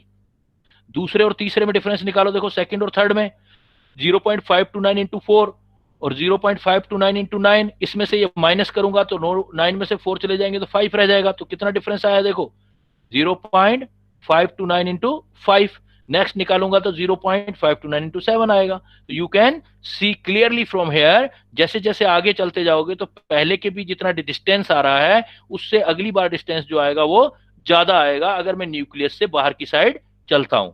इसलिए मैंने क्या लिखा, इस टाइप के न्यूमेरिकल आएंगे आपके। तो successive distance between two orbit will be increase. But आप अगर एनर्जी डिफरेंस निकालोगे, क्योंकि एनर्जी डिफरेंस, एनर्जी जो वैल्यू है वो माइनस में है, तो जो चीज इंक्रीज हो रही है रेडियस में तो वो आपकी एनर्जी की टर्म में नेगेटिव में है, तो वो डिक्रीज हो जाएगी। कैसे, उसको भी शॉर्ट आउट कर लेते हैं। लेट बी क्लियर, सपोज ये न्यूक्लियस है, ये फर्स्ट ऑर्बिट है, इसका एनर्जी निकाल लिया, तो फर्स्ट ऑर्बिट का एनर्जी आ गया -13.6 Z square upon n square. तो जेड की वैल्यू सपोज हाइड्रोजन के लिए ले रहे हैं, हाइड्रोजन के लिए जेड 1 है तो जेड स्क्वायर 1 हो गया अपॉन एन स्क्वायर 1 आ गया इलेक्ट्रॉन वोल्ट। अब मैंने क्या है, सेकेंड एनर्जी ले ली, n इज इक्वल टू 2, तो सेकेंड क्या आएगा -13.6 Z square upon n square. Z की वैल्यू 1 है, एन का स्क्वायर तो हो जाएगा 4, तो कितना हो जाएगा -3.4 इलेक्ट्रॉन वोल्ट, और 3 या 12। तो अब दोनों के अंदर डिफरेंस देखो, फर्स्ट और सेकेंड में दोनों का डिफरेंस, फर्स्ट ऑर्बिट की एनर्जी आया आपका 13 -13.6 इलेक्ट्रॉन वोल्ट, लेकिन सेकंड का आया -3.4, तो एनर्जी बढ़ रही है, इंक्रीज हो रही है, क्योंकि माइनस में वैल्यू है, माइनस में जितना कम होता जाएगा उतना इसका इंक्रीज हो रहा है। और दोनों का डिफरेंस देखो 10.2 इलेक्ट्रॉन वोल्ट। तो हाइड्रोजन में फर्स्ट और सेकंड ऑर्बिट के बीच एनर्जी लेवल का डिफरेंस 10.2 आया। अब थर्ड के लिए निकालो, ये चीज देखो डायग्राम में भी क्लियर कर रहा हूं मैं। थर्ड के लिए मैं एनर्जी निकालूंगा तो इसकी एनर्जी कितनी आएगी -13.69। 9 का मतलब कितना हो गया देखो, ये 9 1 जा 9 माइनस में 9 और 46, 9 5 जा 45, 1.51 इलेक्ट्रॉन वोल्ट। तो फर्स्ट ऑर्बिट का -13.6, दूसरे का 3.4, तीसरे का 1.51, तो ये डिफरेंस निकालो एनर्जी का। तो ये कितना आ जाएगा देखो 3.40 है और 1.51 है, तो ये 9 हो गया और ये 8 हो गया, तो 1.89। देखो कितना फर्क आ गया। तो पहले और दूसरे में 10.2 इलेक्ट्रॉन वोल्ट डिफरेंस था, अब कितना हो गया 1.89, कितना कम हो गया। तो यही चीज तो मैंने यहां लिखी थी, successive energy difference between two energy level will be decrease. मतलब जैसे जैसे न्यूक्लियस से बाहर जाओगे तो उनके बीच एनर्जी का डिफरेंस तो बेटा कम होता जाएगा, लेकिन डिस्टेंस बढ़ता जाएगा। तो डिस्टेंस इंक्रीज होंगे, एनर्जी डिफरेंस कम होंगे, और ऐसा करते करते जैसे ही दूर जाओगे एक जगह पे जीरो एनर्जी आ जाएगी, एक जगह जीरो एनर्जी आ जाएगी। तो यहां तक देखो बेटा, किसी को कोई डाउट हो तो। No sir, no sir, okay बेटा, no sir. Then let continue. अगर मैं आपको ये बोलूं, अब समझना बेटा, ये बहुत अभी जो है इंपॉर्टेंट बात आ रही है। अभी तक तो सीधा फार्मूला बेस्ड था, तो अब जैसे लास्ट में किसी टॉपिक में पहुंचते हैं तो फार्मूले से ऊपर की बात करते हैं। अब सपोज क्या है कि हमें ये कैलकुलेशन करना पड़े, कैलकुलेशन ऑफ आयोनाइजेशन एनर्जी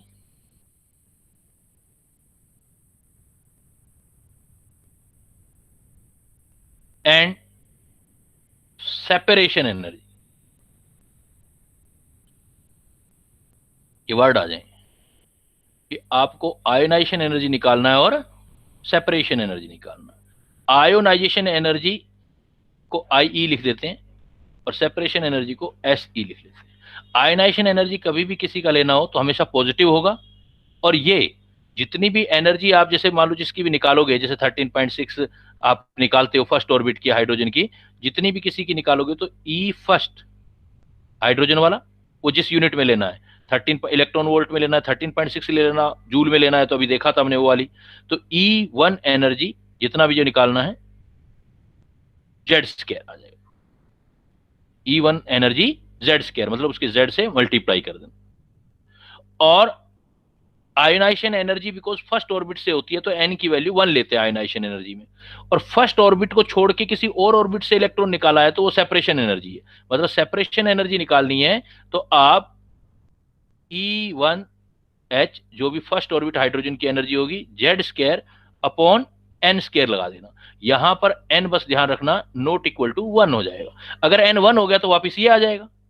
इसका मतलब क्या हुआ इस बात का कि आयनाइजेशन एनर्जी और सेपरेशन एनर्जी में क्या फर्क हुआ फिर बेटा। आयनाइजेशन एनर्जी और सेपरेशन एनर्जी में फर्क ये हुआ कि सपोज कोई एटम है और एटम का ये न्यूक्लियस है और उसमें बहुत सारे ऑर्बिट है और इलेक्ट्रॉन सपोज के फर्स्ट ऑर्बिट में रखा हुआ है, और इस फर्स्ट ऑर्बिट से अब देखो जरा सोचने वाली बात कि मैं अब क्या बात कर रहा हूं, पहले मैं बात कर रहा हूं आयोनाइजेशन एनर्जी की। आयोनाइजेशन एनर्जी जो फर्स्ट ऑर्बिट होता है इसको बोलते हैं ग्राउंड स्टेट। मतलब जब हम ग्राउंड स्टेट बोलते हैं, जैसे ग्राउंड लेवल में फर्स्ट लेवल को ग्राउंड लेवल बोला जाता है, इसको बोलेंगे first excited state. Ground state के लिए n इज इक्वल टू 1 हो जाएगा, n इज इक्वल टू 2 है तो इसको बोलेंगे फर्स्ट एक्साइटेड स्टेट। मतलब जब वर्ड एक्साइटेड आ जाए, जैसे फर्स्ट एक्साइटेड स्टेट है तो इसमें फर्स्ट में 1 + 1 करके n की वैल्यू निकाल लेना। जैसे बोलूं मैं थर्ड एक्साइटेड स्टेट, थर्ड का मतलब 3 + 1 फोर्थ वाले ऑर्बिट की बात हो रहा है। तो अब जो फर्स्ट ऑर्बिट है अगर किसी भी एनर्जी का फर्स्ट ऑर्बिट होगा तो उसकी एनर्जी तो बेटा क्लियर है ना। उसकी एनर्जी सपोज मैं क्या बोलूंगा E1 किसी की भी -13.6 Z square upon n square मतलब 1 आ गया, इतनी एनर्जी होगी। और मैं कहता हूं कि ये ऐसा करते करते इलेक्ट्रॉन को यहां लाते हैं, यहां लाते हैं, यहां ले जाते हैं, कहीं ना कहीं तो एटम खत्म होगा ना बेटा। मान लेते हैं ये एन इन्फिनाइट है, यहां पर आ गए तो जैसे ही यहां आओगे तो यहां इलेक्ट्रॉन पहुंच गया तो यहां वाली एनर्जी जीरो हो जाएगी, ये एनर्जी जीरो है। तो मुझे यहां से अगर यहां तक इलेक्ट्रॉन को लाना है और इसके बाद इलेक्ट्रॉन को बाहर निकालना है, अगर इसके बाद इलेक्ट्रॉन को बाहर निकालूंगा तो वो काइनेटिक एनर्जी हो जाएगी जो इलेक्ट्रॉन को मिलेगी। बट मुझे क्या करना है, इलेक्ट्रॉन को किसी एटम से बाहर आयन बनाना है, आयोनाइजेशन एनर्जी। तो ग्राउंड स्टेट से लेके बाहर के यहां तक इलेक्ट्रॉन को लाने में जो एनर्जी लगेगी वो आपकी आयनाइजेशन एनर्जी होगी। तो आयनाइजेशन एनर्जी हुआ क्या, आयनाइजेशन एनर्जी हुआ E इन्फिनिटी की एनर्जी और E फर्स्ट की एनर्जी। इन्फिनिटी की एनर्जी तो क्या होगी हमारे पास 0, और फर्स्ट की एनर्जी क्या होगी -13.6 जेड स्क्वायर अपॉन 1 है तो 1 आ गया, तो माइनस माइनस प्लस तो यही रह जाएगा ना बेटा 13.6 जेड स्क्वायर। 13.6 को हाइड्रोजन की एनर्जी भी बोल सकते हैं फर्स्ट ऑर्बिट की। और फर्स्ट ऑर्बिट को छोड़ के अगर किसी और से निकालते हैं अपने, जैसे ये देखो दूसरे वाला केस फर्स्ट, तो उसको हम सेपरेशन एनर्जी बोलते हैं। इसमें फर्स्ट में नहीं रखना, बस आप इलेक्ट्रॉन फर्स्ट के अलावा किसी में रख दो और उसको इन्फिनिटी में ले जाओ, ये E इन्फिनिटी है।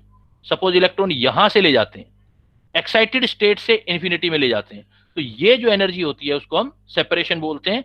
ग्राउंड स्टेट से नहीं ले जाना, किसी इलेक्ट्रॉन को बाहर से ले जाना होता है तो वो सेपरेशन एनर्जी बोलता है। तो आपको डायरेक्ट आप ये भी याद रख सकते हैं, जब भी आपको आयनाइजेशन एनर्जी निकालना हो तो E1H जेड स्क्वायर, और यदि आपको सेपरेशन एनर्जी निकालना हो तो E1 Z square upon n square और लगा देना। आयनाइजेशन एनर्जी और सेपरेशन एनर्जी में, आयनाइजेशन एनर्जी में ग्राउंड स्टेट से इलेक्ट्रॉन को लेके बाहर निकालना है एटम से, और सेपरेशन एनर्जी में ग्राउंड को छोड़ के बाकी किसी एक्साइटेड स्टेट से इलेक्ट्रॉन को बाहर निकालना है।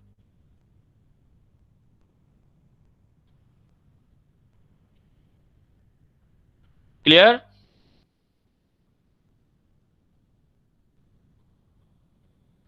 अब देखो बेटा आपका, सपोज मैंने एक प्रॉब्लम दे दिया आपको, इफ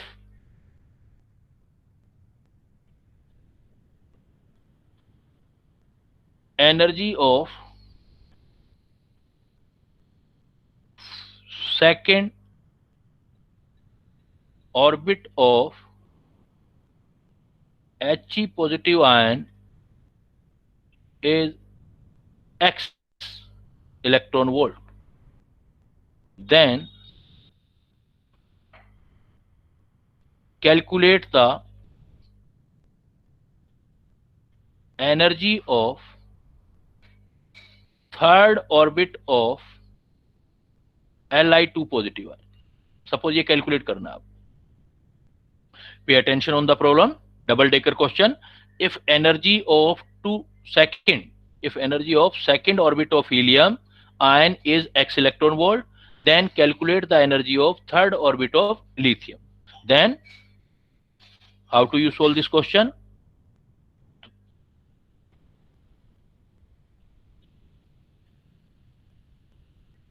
प्लीज पे अटेंशन। हमेशा आप एक फार्मूला लो, जो जो स्पीसीज दे रखी है।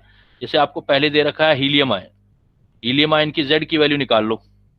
तो हीलियम में जेड की वैल्यू निकालोगे तो जेड एटॉमिक नंबर 2 होता है बेटा। फिर आप ऑर्बिट नंबर देखो, उसका कौन सा दे रखा है, 2। और एनर्जी निकालने का फार्मूला क्या होता है, एनर्जी जब भी मैं फार्मूला निकालूंगा तो first orbit energy of hydrogen या -13.6 लगा दो, या first orbit of hydrogen Z square upon n square. ये फार्मूला पहले वाले के लिए। तो मैं यहां कहूंगा इसको सपोज फर्स्ट ले लेते हैं, तो Z1 स्क्वायर और फर्स्ट वाले का एन स्क्वायर, या इसको Zn कर देते हैं। दूसरा स्पीसीज देखो, जब आप दूसरा स्पीसीज है आपके पास लिथियम आयन। लिथियम आयन में Z की वैल्यू देखो 3 और N की वैल्यू भी ऑर्बिट थर्ड कह रहा है आपको। इसकी एनर्जी निकालेंगे तो फार्मूला तो बेटा सेम ही है ना। इसकी एनर्जी ई डैश कर देता हूं मैं, energy first orbit of energy of hydrogen, इसका Z का स्क्वायर अपॉन इसके N का स्क्वायर। अब क्या कर सकते हैं, ये वैल्यू तो कांस्टेंट है ना दोनों में बेटा। अब एक बार तो मैं ऐसे लंबे में करवा रहा हूं, आगे आप हमेशा ध्यान रखेंगे। तो ये एनर्जी निकालेंगे तो ये तो दोनों का के लिए हाइड्रोजन का एनर्जी तो E1H ही है। तो ये कितना हो जाएगा, E N square upon Z square. और इसके लिए भी निकालूंगा तो ये भी कितना हो जाएगा, E1H is equal to E dash N1 square upon Z square. ये दोनों वैल्यू तो बराबर होंगी। तो ऑलवेज आप क्या किया करो, अब हिंट दे रहा हूं आपको, आप तो हमेशा एक काम किया करो, जो पहले वाला है उसकी एनर्जी उसके N का स्क्वायर अपॉन Z का स्क्वायर पहले वाले के लिए, दूसरे वाले की energy E dash N square energy Z square energy दूसरे वाले की, और आपका क्वेश्चन शॉर्ट आउट होगा हमेशा, क्योंकि इससे मुश्किल क्वेश्चन नहीं आ सकता इस पॉइंट पे। तो दोनों के E N square upon Z square को कंपेयर कर लिया करो। तो देखो पहले की एनर्जी E दे रखी है आपको x इलेक्ट्रॉन वोल्ट, पहले का N दे रखा है आपको 2।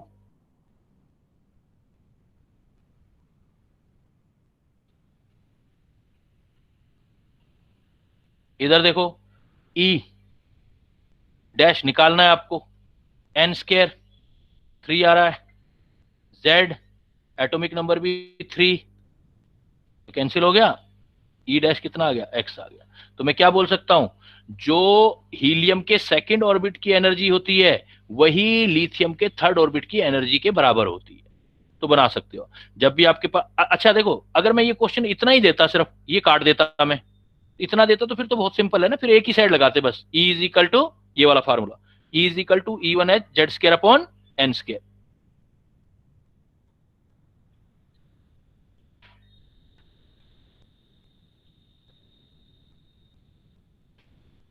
सपोज मैं ये बोल दूं, calculate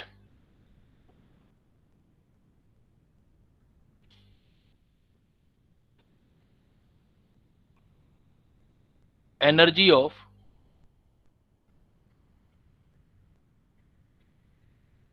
second orbit of Li2 positive है। सपोज ये एनर्जी निकालनी है, तो ये तो बहुत सिंपल क्वेश्चन हो गया। फिर सीधा एनर्जी लगाओगे, total energy is equal to क्या पढ़ा हमने, -13.6 Z square upon N square electron volt. तो कितना आंसर आ गया, -13.6। Z स्क्वायर की वैल्यू देखो, लिथियम के लिए Z का वैल्यू 3 और N की वैल्यू ऑर्बिट कह रहा है सेकेंड 2 का स्क्वायर इलेक्ट्रॉन वोल्ट हो गया। बट इसी प्रॉब्लम को मैं ऐसे कह दूं,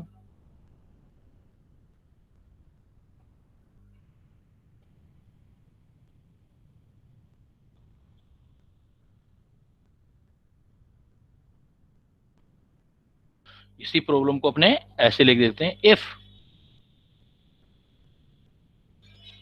energy of second orbit of Li2 positive ion is x electron volt, then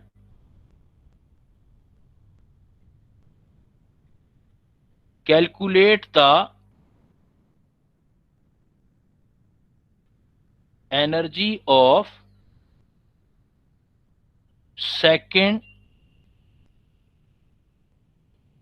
excited state of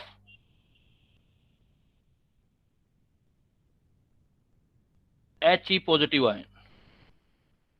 अब देखो डबल डेकर क्वेश्चन हो गया ना, एक आपको लिथियम दिखाई दे रहा है और एक आपको हीलियम दिखाई दे रहा है। तो मैंने क्या बताया, फिर आप क्या करोगे, ये फार्मूला लगाना। अब डायरेक्ट देखो, डायरेक्ट शॉर्टकट लगा रहे हैं, E n square upon Z square पहले वाले का, E dash n square upon Z square दूसरे वाले का।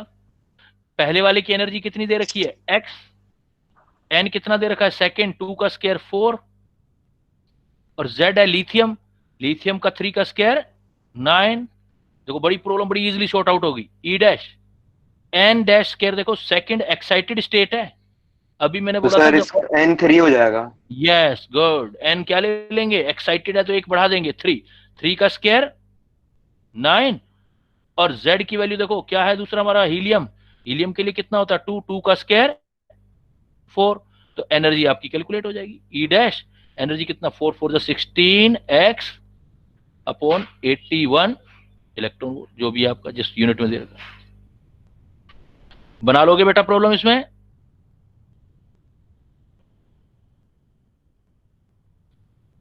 चले आगे।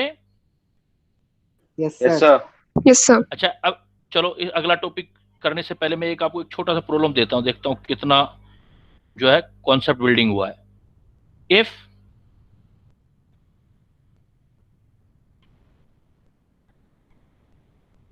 Twenty electron volt energy is given to the electron in ground state of hydrogen, then calculate kinetic energy of electron। बहुत easy है बेटा, थोड़ा सा दिमाग लगाओगे हो जाएगा। If 20 electron volt energy is given to the electron in ground state of hydrogen, then calculate the kinetic energy of electron।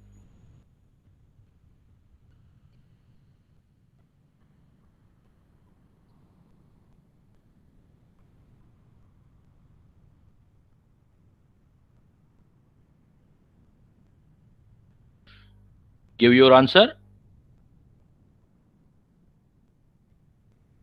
may be right or wrong, but let try। है बहुत इजी, मैं हिंट दे रहा हूं आपको, मतलब concept clear होते हैं तो बड़ी चीजें इजीली हो जाती हैं। ऐसा नहीं कि हर चीज को कैलकुलेशन से निकाला जाता है, कुछ की माइंड तो दिमाग में ही हो जाएगी। देखो अभी मैं बताऊंगा तो सर हाँ 20 इलेक्ट्रोवोल्ट। कितना बेटा, रिपीट करो एक बार। 20 इलेक्ट्रोवोल्ट ही आएगा, क्योंकि काइनेटिक एनर्जी टोटल एनर्जी के इक्वल होती है, बट अपोजिट इन साइन होता है।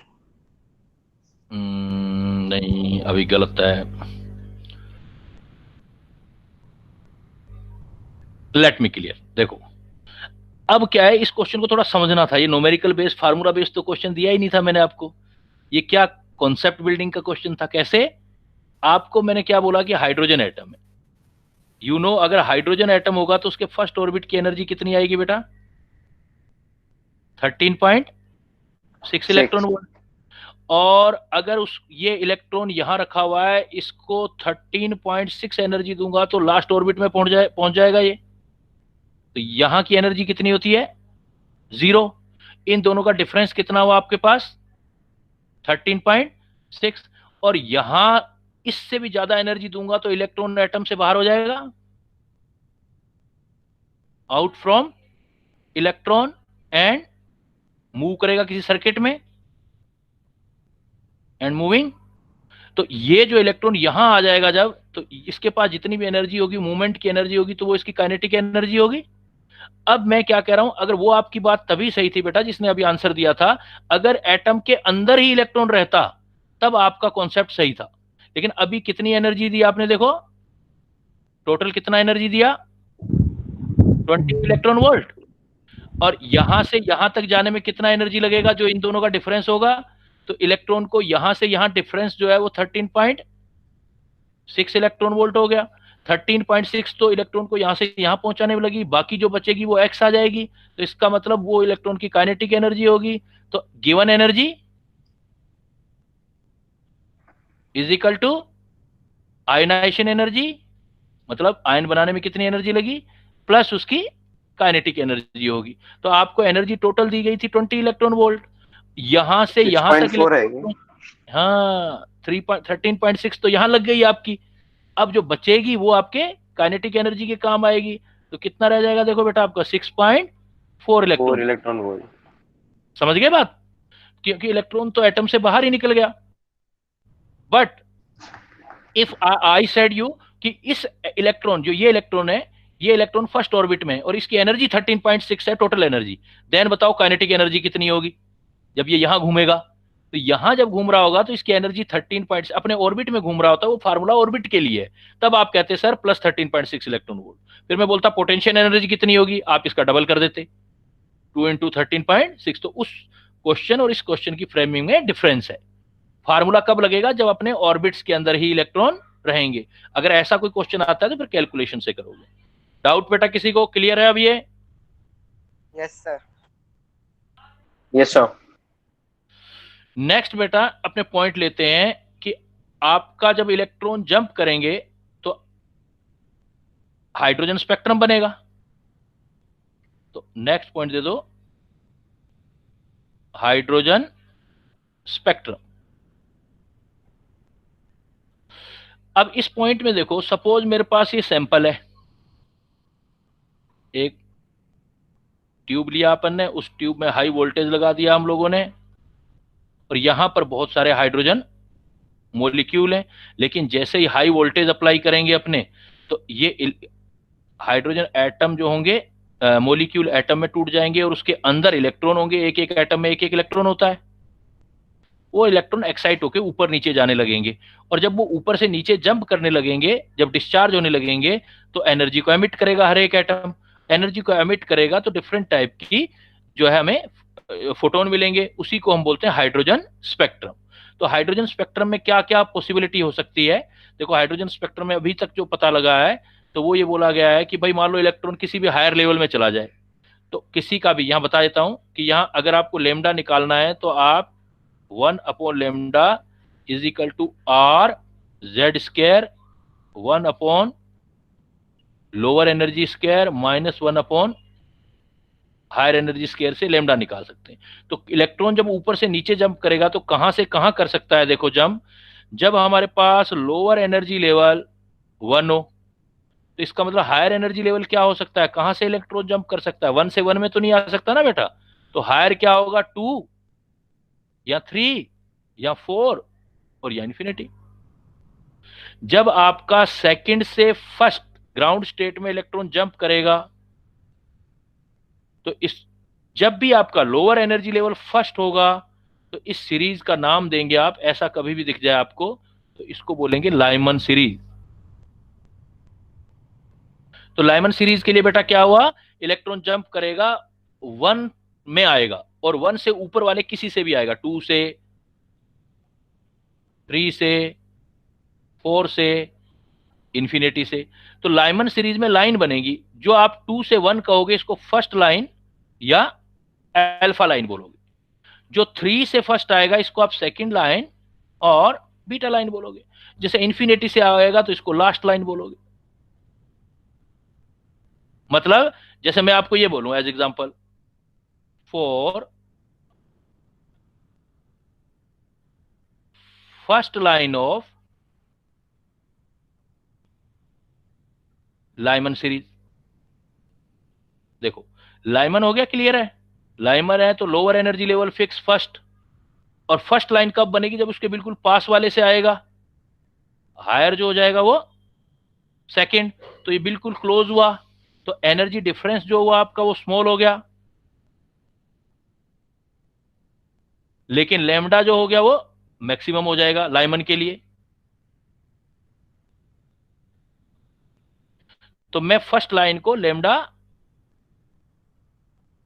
मैक्सिमम भी बोल सकता हूं मैं। अगर मैं इसी बात को बेटा ऐसे बोल दूं,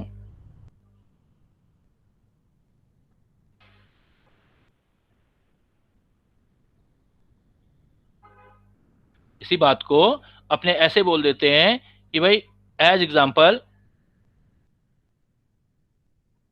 last line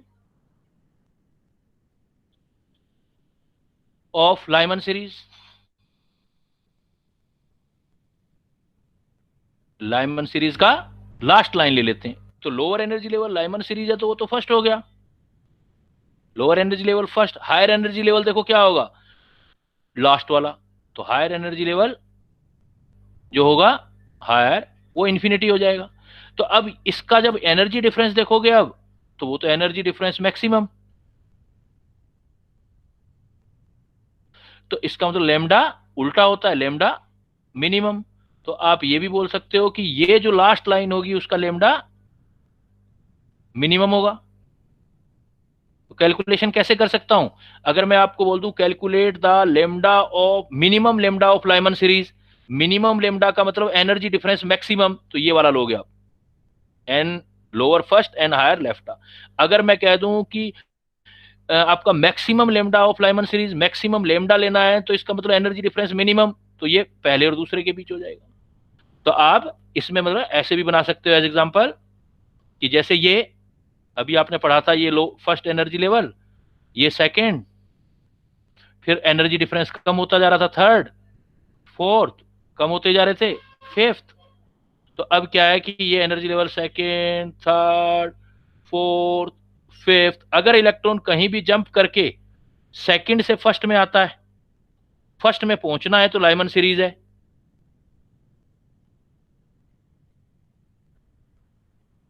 one, two, three, four, five, कभी भी सेकंड से फर्स्ट में आता है तो ये अल्फा लाइन, ये beta line, alpha beta gamma delta, और ऐसे करते करते लास्ट से आ रहा है।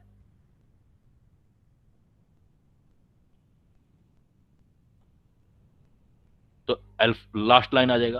तो ये सारा जो है आपका यहां से यहां तक L1 में पहुंचना जरूरी है, ये आपका लाइमन सीरीज है। तो लाइमन सीरीज के लिए L1 फिक्स है और L2 2 से लेके ऊपर कोई भी हो सकता है। तो लाइमन सीरीज के लिए लोअर एनर्जी लेवल फिक्स 1 और higher energy level greater than 1,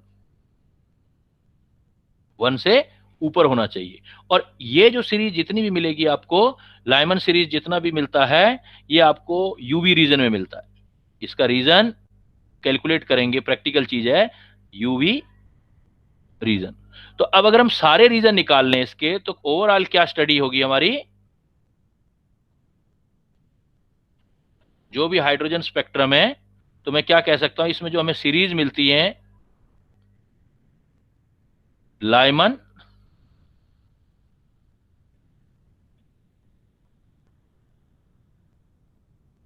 Lyman series, Balmer series, Balmer Paschen, Lyman Balmer Paschen Brackett, Lyman Balmer Paschen Brackett Pfund, Humphrey, और भी एक्स्ट्रा होती हैं हम्फ्री। सबके लिए क्या होगा, लोअर एनर्जी लेवल लाइमन के लिए 1 और हायर एनर्जी लेवल अभी पढ़ा हमने 1 से ऊपर कोई भी। तो 1 से ऊपर मतलब कोई सी भी, तो ग्रेटर देन 1 कर देता हूं, या लिख सकते हो 2, 3 इंफिनिटी, या मैं लिख सकता हूं इसको n ग्रेटर देन 1, 1 से ऊपर वाला। बामर के लिए लोअर एनर्जी लेवल फिक्स होगा सेकंड और higher energy level greater than second. Paschen के लिए हायर एनर्जी लेवल होगा बेटा थर्ड, लोअर, हायर जो होगा ग्रेटर देन थर्ड। ब्रैकेट के लिए लोअर एनर्जी लेवल होगा fourth, greater than fourth. Fund series के लिए लोअर एनर्जी लेवल होगा, लोअर एनर्जी लेवल होगा 6, ग्रेटर देन 6। इनमें जो पहले का रीजन आएगा वो यूवी रीजन है, और बामर सीरीज वाली लाइन को आप देख सकते हो विजिबल रीजन में आएंगी ये। अब ये दोनों हैं वो आई आर होंगी, लेकिन पास में विजिबल के लिए इसलिए नियर आई आर बोल सकते हो। और फ्रंट सीरीज वाली जो होंगी फार इंफ्रारेड रीजन में आपको लाइन मिलेंगी। तो कहीं विजिबल रीजन देख रहे हो तो इसका मतलब बामर सीरीज वाला कैलकुलेशन आपने करना है। और N1 N2 का आपको आइडिया लग जाएगा कि भाई ये N1 दे रखा है या N2 यहां से जंप कर रहा है, और लेमडा निकालना है तो अभी जस्ट फार्मूला हमने पढ़ा है 1/λ is equal to R. R का वैल्यू गिवन होगा Z² 1/लोअर energy square upon high energy. तो इससे हम N1 N2 पता होगा, इन कंडीशन से पता लग जाएगा N1 N2, तो हम ये वैल्यू पुट करके निकाल सकते हैं। निकाल लोगे बेटा लेमडा इसमें से? Yes sir. इसमें अब एक पॉइंट आता है कि आपको कितने लेमडा पॉसिबल हो सकते हैं, मतलब कितनी स्पेक्ट्रल लाइन बन सकती है उसकी कैलकुलेशन। तो उसको नोट में दे देता हूं मैं आपको, note. Number of possible spectrum line, formula याद रखना बेटा, n-1/2। मान लो कहां से आ रहा है उससे एक कम करके उसको मल्टीप्लाई करके 2 से डिवाइड कर दो। बहुत इजी है। जैसे मैं कह रहा हूं कि मान लो फिफ्थ ऑर्बिट के अंदर इलेक्ट्रॉन चला गया, तो total possible spectral line hydrogen spectrum में कितनी बन सकती है? तो 5 × 4/2। देखो वर्बली क्वेश्चन हो जाएगा, 5 4 20, 20/2 10। अगर आपको ऊपर एक लेवल दे रखा है तो जहां से जंप करा रहे हो उसके नंबर से आपने कर लेना है, या आपको अपर और लोअर लिमिट दोनों बता दी कि भाई यहां से यहां तक आ रहा है इलेक्ट्रॉन, तो आप एक काम करेंगे n higher minus n lower difference ले लोगे, फिर n higher minus n lower +1 कर दोगे बाई 2। जैसे यहां तो मैं कह दूं कि फिफ्थ ऑर्बिट से इलेक्ट्रॉन जंप कर रहा है हाइड्रोजन स्पेक्ट्रम में, तो टोटल पॉसिबल लाइन कितनी बनेगी? तो आप बोलोगे 5 सर, 5 × 4/2, 5 4 20 और 2 10 स्पेक्ट्रल लाइन। मैं आपको बोल दूं ऐसे नहीं, फिफ्थ से थर्ड में जंप कर रहा है, बताओ टोटल पॉसिबल लाइन। फिर ऐसे करोगे, फिफ्थ से थर्ड है तो डिफरेंस ले लोगे, फिफ्थ से थर्ड आ गया तो 2 का डिफरेंस आ गया, 1 बढ़ा देना। तो फिफ्थ से थर्ड आ गया तो 2 का डिफरेंस, 2 और 1 3, तो 3 2 6/2, 3 स्पेक्ट्रल लाइन आ जाएंगे। ये कब यूज करना है? ये जब दोनों लिमिट दे रखी है ये यूज करना है, एक लिमिट दे रखी है तो ये यूज करना है। दूसरा पॉइंट, अगर आपको कंडीशन दे रखी है इफ ओनली 1 हाइड्रोजन एटम, आपको जो सैंपल दे रखा है उसमें हाइड्रोजन एटम ही एक है, तब आपने जो स्पेक्ट्रल लाइन निकालनी है उसका फार्मूला करना है n-1, सीधा n-1। ध्यान देना, बहुत ट्रिकी क्वेश्चन होता है। अगर मैं कह दूं कि इसी क्वेश्चन को ऐसे कह दूं कि भाई फिफ्थ ऑर्बिट से इलेक्ट्रॉन जंप कर रहा है लेकिन हाइड्रोजन एटम एक ही है, इसका मतलब ऊपर वाला बाय डिफॉल्ट किसके लिए है? सेवरल हाइड्रोजन के लिए। हाइड्रोजन सैंपल जब होता है, बहुत सारे हाइड्रोजन एटम होते हैं, तब ये फार्मूला यूज करते हैं। प्रैक्टिकल चीज होगी, थियोरटिकल चीज उसने दे दी। इफ एग्जामिनर जो है, the question is given as if one hydrogen atom is present and electron can jump from fifth orbit, then total possible spectral line। तो फिफ्थ से फर्स्ट में आ रहे हो आप, तो 4 देना आंसर, आंसर 4 आ जाएगा। अगर वो स्पेसिफिक सीरीज के लिए पूछ रहा है, spectral line for specific series, भाई जैसे लाइमन के लिए, बामर के लिए, इसमें पूछ ले स्पेसिफिक सीरीज क्या आ रहा है, तो जहां से जंप कर रहा है, और n lower for specific series दे देना। तो कभी भी आपका क्वेश्चन रॉन्ग नहीं जाएगा। सिर्फ ये यूज नहीं करना, इन कंडीशन को भी ध्यान देना है। कैसे? मैं आपको विद न्यूमेरिकल एक्सप्लेन कर देता हूं।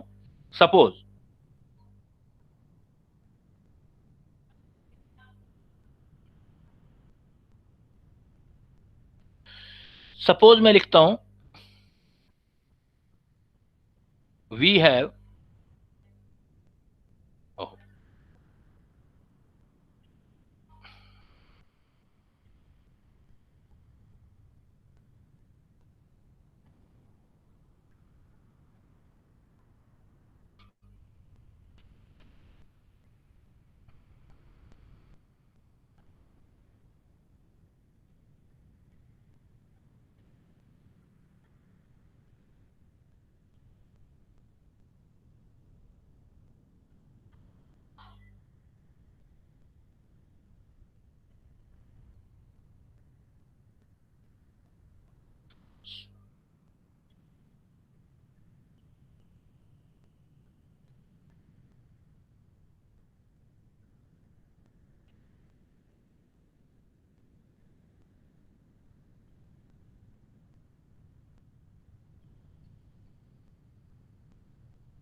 Suppose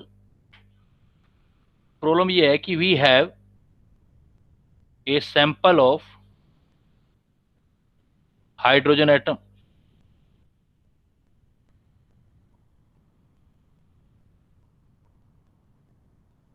if electron can jump from fourth excited state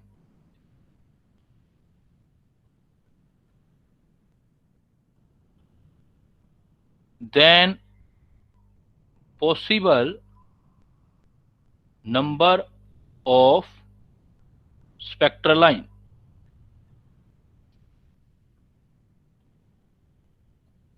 spectral lambda या स्पेक्ट्रल लाइन। देखो आप इसको कैसे सोल्व करोगे बेटा, अब देखो मैंने दे दिया आपको सैंपल, जब आपको सैंपल ऑफ हाइड्रोजन एटम है तो आप सिंपली लगा सकते हो,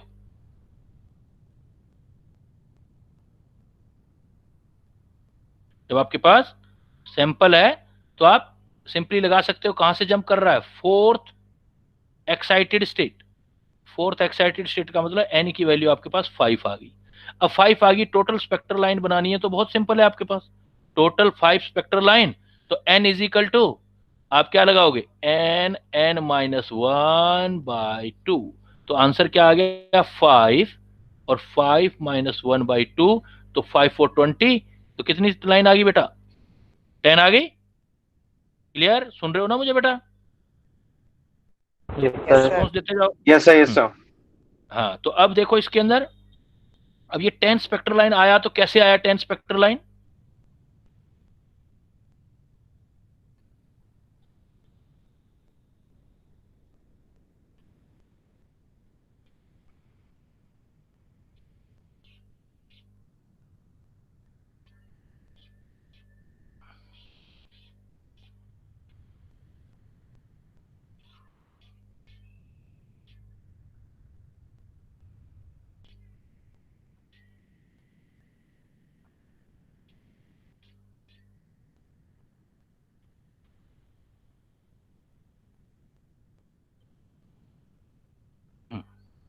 ये 10 आपका कैसे स्पेक्ट्रल लाइन आया, टोटल कैसे लाइन बनी देखो, तो आप इसमें करोगे, देखो आप 5 से 5 से टोटल 1 नंबर पे है, आएगी, फिर 2 पे, फिर 3 पे, फिर 4 पे।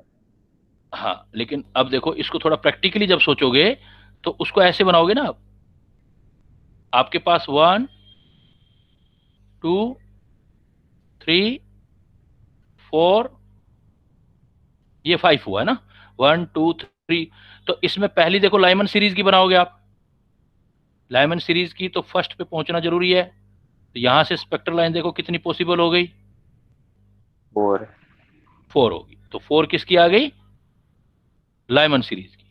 अब बामर सीरीज की बनाओगे आप तो 3 किसकी आ गई आपके पास,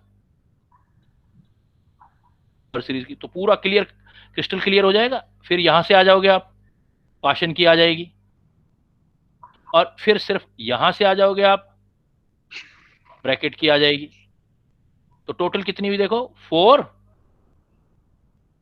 3 2 1। अब एक काम किया करो आप, जैसे मान लो आपके पास n इज इक्वल टू 5 आ गया, अब इसका पूरा क्लैरिफिकेशन देना है आपने, n इज इक्वल टू 5 आ गया, तो n इज इक्वल टू 5 है तो आप लिख लो Lyman, Balmer, Paschen, Brackett, Pfund, Humphry. अब n इज इक्वल टू 5 था तो लाइमन में एक कम करके लिख दो, 4 3 2 1 0 0, तो टोटल सम देखो 4 और 3 7 8 9 10, तो आप एक एक क्लियर बता सकते हो कि भाई लाइमन में 4 मिलेंगी, यहाँ पर ब्रैकेट इसमें बामर में 3 मिलेंगी, पाशन की 2 लाइन मिलेंगी, ब्रैकेट का 1 मिलेगा, पाशन और इस फंड और पी फंड है ना, पी एफ लिख दो, पी फंड और हम्फ्री में आपको कोई लाइन नहीं मिलेगा, टोटल बनेगा। तो अगर इसी क्वेश्चन को मैं ऐसे कह देता, आप देखो मैं कहता in above example, in above example how many possible, sir ये क्या बताया था आपने, फिर से बताना। ये इसमें देखो टोटल आपने एंड एक तो 10 निकाल लिया, सीधा सीधा क्वेश्चन आ गया। अब जी अगर सर। क्वेश्चन को इसको ऐसे भी तो फ्रेम कर सकता था जो अब मैं फ्रेम कर रहा हूं। In above example how many possible spectral line in Balmer series, ऐसे भी बना सकता था ना। सिर्फ हमें यस किस सर। सीरीज के अंदर बताना है, बामर के। तो बामर के लिए एक तो डायरेक्ट फार्मूला मैंने बताया था, n इज इक्वल टू जहां से आ रहे हो और n1 लगा दो बामर सीरीज का। तो n कहां से आ रहे थे आप, फिफ्थ से। बामर के लिए फिक्स होता है, बामर सीरीज के लिए n1 2, तो कितनी लाइन आई, 3। आंसर क्या हो गया, 3। अब इसका ट्रिक बताया है, देखो। जब आप n इज इक्वल तो टू इसमें ये 5 वाला लिखते हो, फार्मूला नहीं लगेगा? इसके अंदर ये जो फार्मूला तो फार्मूला सब, आपने बताया था किसमें फार्मूला नहीं लगेगा बेटा, बालमर बालमर वाले में। बामर में तो ये फार्मूला लगेगा ना, n is equal sir to n n minus. ये वाला ये नहीं लग, लगेगा sir? n equal to n n n minus 1 upon. ये नहीं लगेगा, यही चीज तो मैं समझा रहा हूं आपको, ऊपर यही चीज तो मैंने बोला है। देखो मैंने आपको क्या बोला है, देखो ऊपर फार्मूले देखो, आप हर किसी की कंडीशन देखो। मैंने क्या बोला, कैसे कैसे प्रॉब्लम आएगा वो सारी कंडीशन बता दी। अगर उसने बोला होता number of possible spectral line, किसी सीरीज के बारे में बात नहीं कर रहा है, तब ये लगाना है। अगर वो कहता है spectral line for specific series, एक सीरीज का नाम ले लिया, तब कौन सा फार्मूला लगाना है, n माइनस एन एल। अगर मैं बामर के लिए पूछ रहा हूं तो ये तो नहीं लगा सकता ना मैं, यस तो सर, मुझे यस कौन सर। सा फार्मूला लगाना पड़ेगा, ये वाला। और इसी चीज को मैं सारा एक्सप्लेन कर रहा हूं आपको, यस सर। उसी चीज को मैं सारा एक्सप्लेन कर रहा हूं। जब ये फार्मूला लगाते हैं तो टोटल पॉसिबल स्पेक्ट्रल लाइन बनती है। जब इस फार्मूले को लगाया तो टोटल पॉसिबल स्पेक्ट्रल लाइन कितनी बनी, 10। अब ये 10 में से कौन कौन सी सीरीज की कौन सी है, इसके लिए ट्रिक सिखाया। जैसे n इज इक्वल टू 5 है, तो आप काउंटिंग कहां से स्टार्ट कर लो, 4 से। लिख दो ऐसे, Lyman, Balmer, Paschen, Brackett, Pfund, Humphry. अब ये 5 है तो लाइमन के नीचे 4, बामर के नीचे एक कम करते जाओ, 3 2 1 0 0। तो आपका डायरेक्ट प्रॉब्लम स्टार्ट हो जाएगा। देखो आपसे अब टोटल कितनी पूछेगा, टोटल पूछेगा तो 10, 4 प्लस 3 प्लस 2 प्लस 1, तो टोटल कितना आ गया, 10। उसमें से लाइमन में कितनी, 4, बामर में कितनी, 3, पाशन में कितनी, 2, ब्रैकेट में कितना, 1, टोटल कितना, 10। अगर डायरेक्ट ही किसी लाइन, जैसे मैंने बताया कि इसमें सिर्फ बामर की बात कर रहा है, तो फिर तो सिर्फ ये बताओगे ना आप, 3। उसको आप नीचे वाले फार्मूले से निकाल सकते हो। और अगर ये आ जाए तो वेल एंड गुड, इस जैसा तो मजा ही नहीं है फिर। इसका मतलब तो आपका सारा कुछ जो है क्लियर है। जैसे इसी प्रॉब्लम को मैं फिर लिख रहा हूं, देखो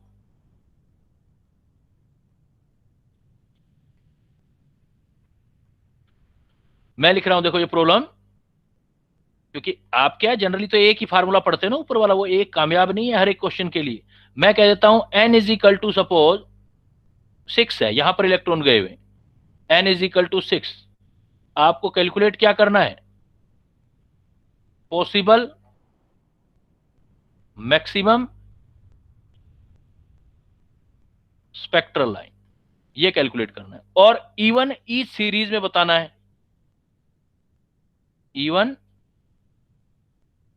इन ईच सीरीज। तो कैसे सोल्व करूंगा, देखो बेटा मैं अब शॉर्टकट में कर रहा हूं। n is equal to 6, total possible line 6, 6 minus 1 by 2, कितना हो गया बेटा, 6 पाया 30 बाई 2 मतलब 15, सर 15।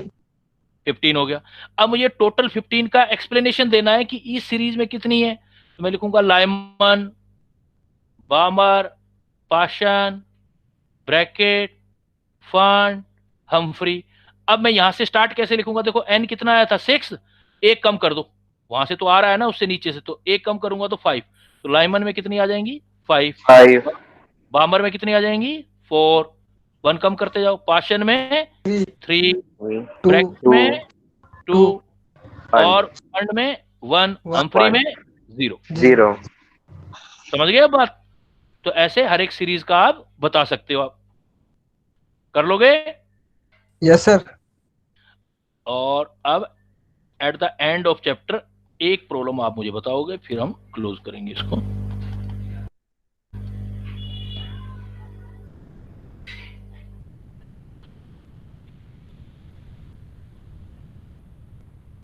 ध्यान से देना, जब मैं प्रॉब्लम पूछता हूं तो थोड़ा कुछ चेंज कर लेता हूं। If electron jumps from fourth excited state fourth excited state to first excited state.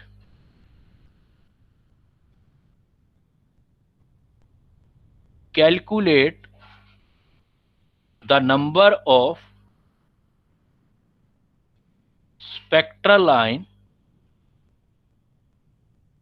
in Lyman series.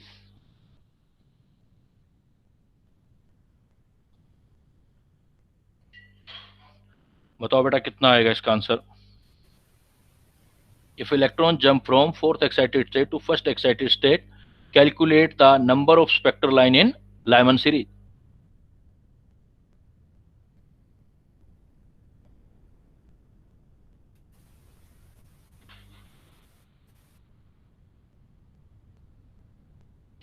बहुत इजी है, बहुत इजी, लेकिन ट्रिकी है।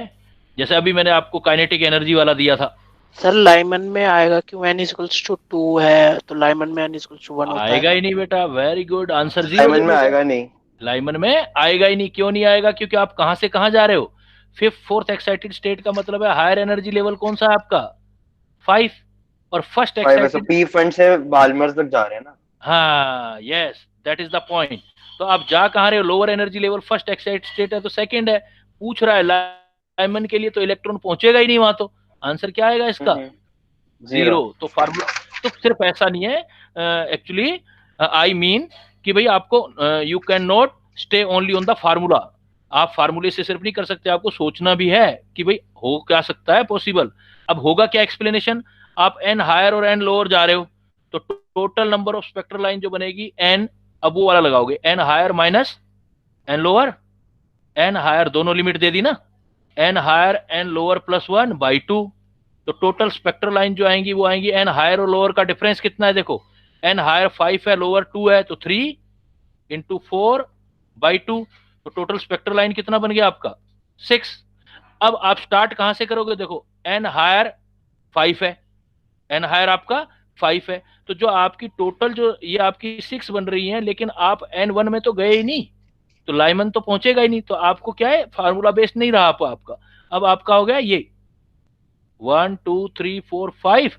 अब फर्स्ट में तो आना ही नहीं है, तो एक तो सेकंड वाले निकालो। 3 ये हो गई बामर की, लाइमन में पहुंचा ही नहीं है वो, और 2 ये हो गई, और 1 ये होगी। तो 3 2 1। एक आपकी ये बामर में, ये मतलब अब ऊपर वाला केस आपका लाइमन आया ही नहीं है, तो लाइमन को आप छोड़ दोगे। एन हायर 5 है ना, तो एन हायर 5 है, लाइमन में आया नहीं है, तो लाइमन के आप ऐसे तो सोल्व करते हैं उसको, लाइमन बामर पाशन ब्रैकेट ऐसे सोल्व करते आप।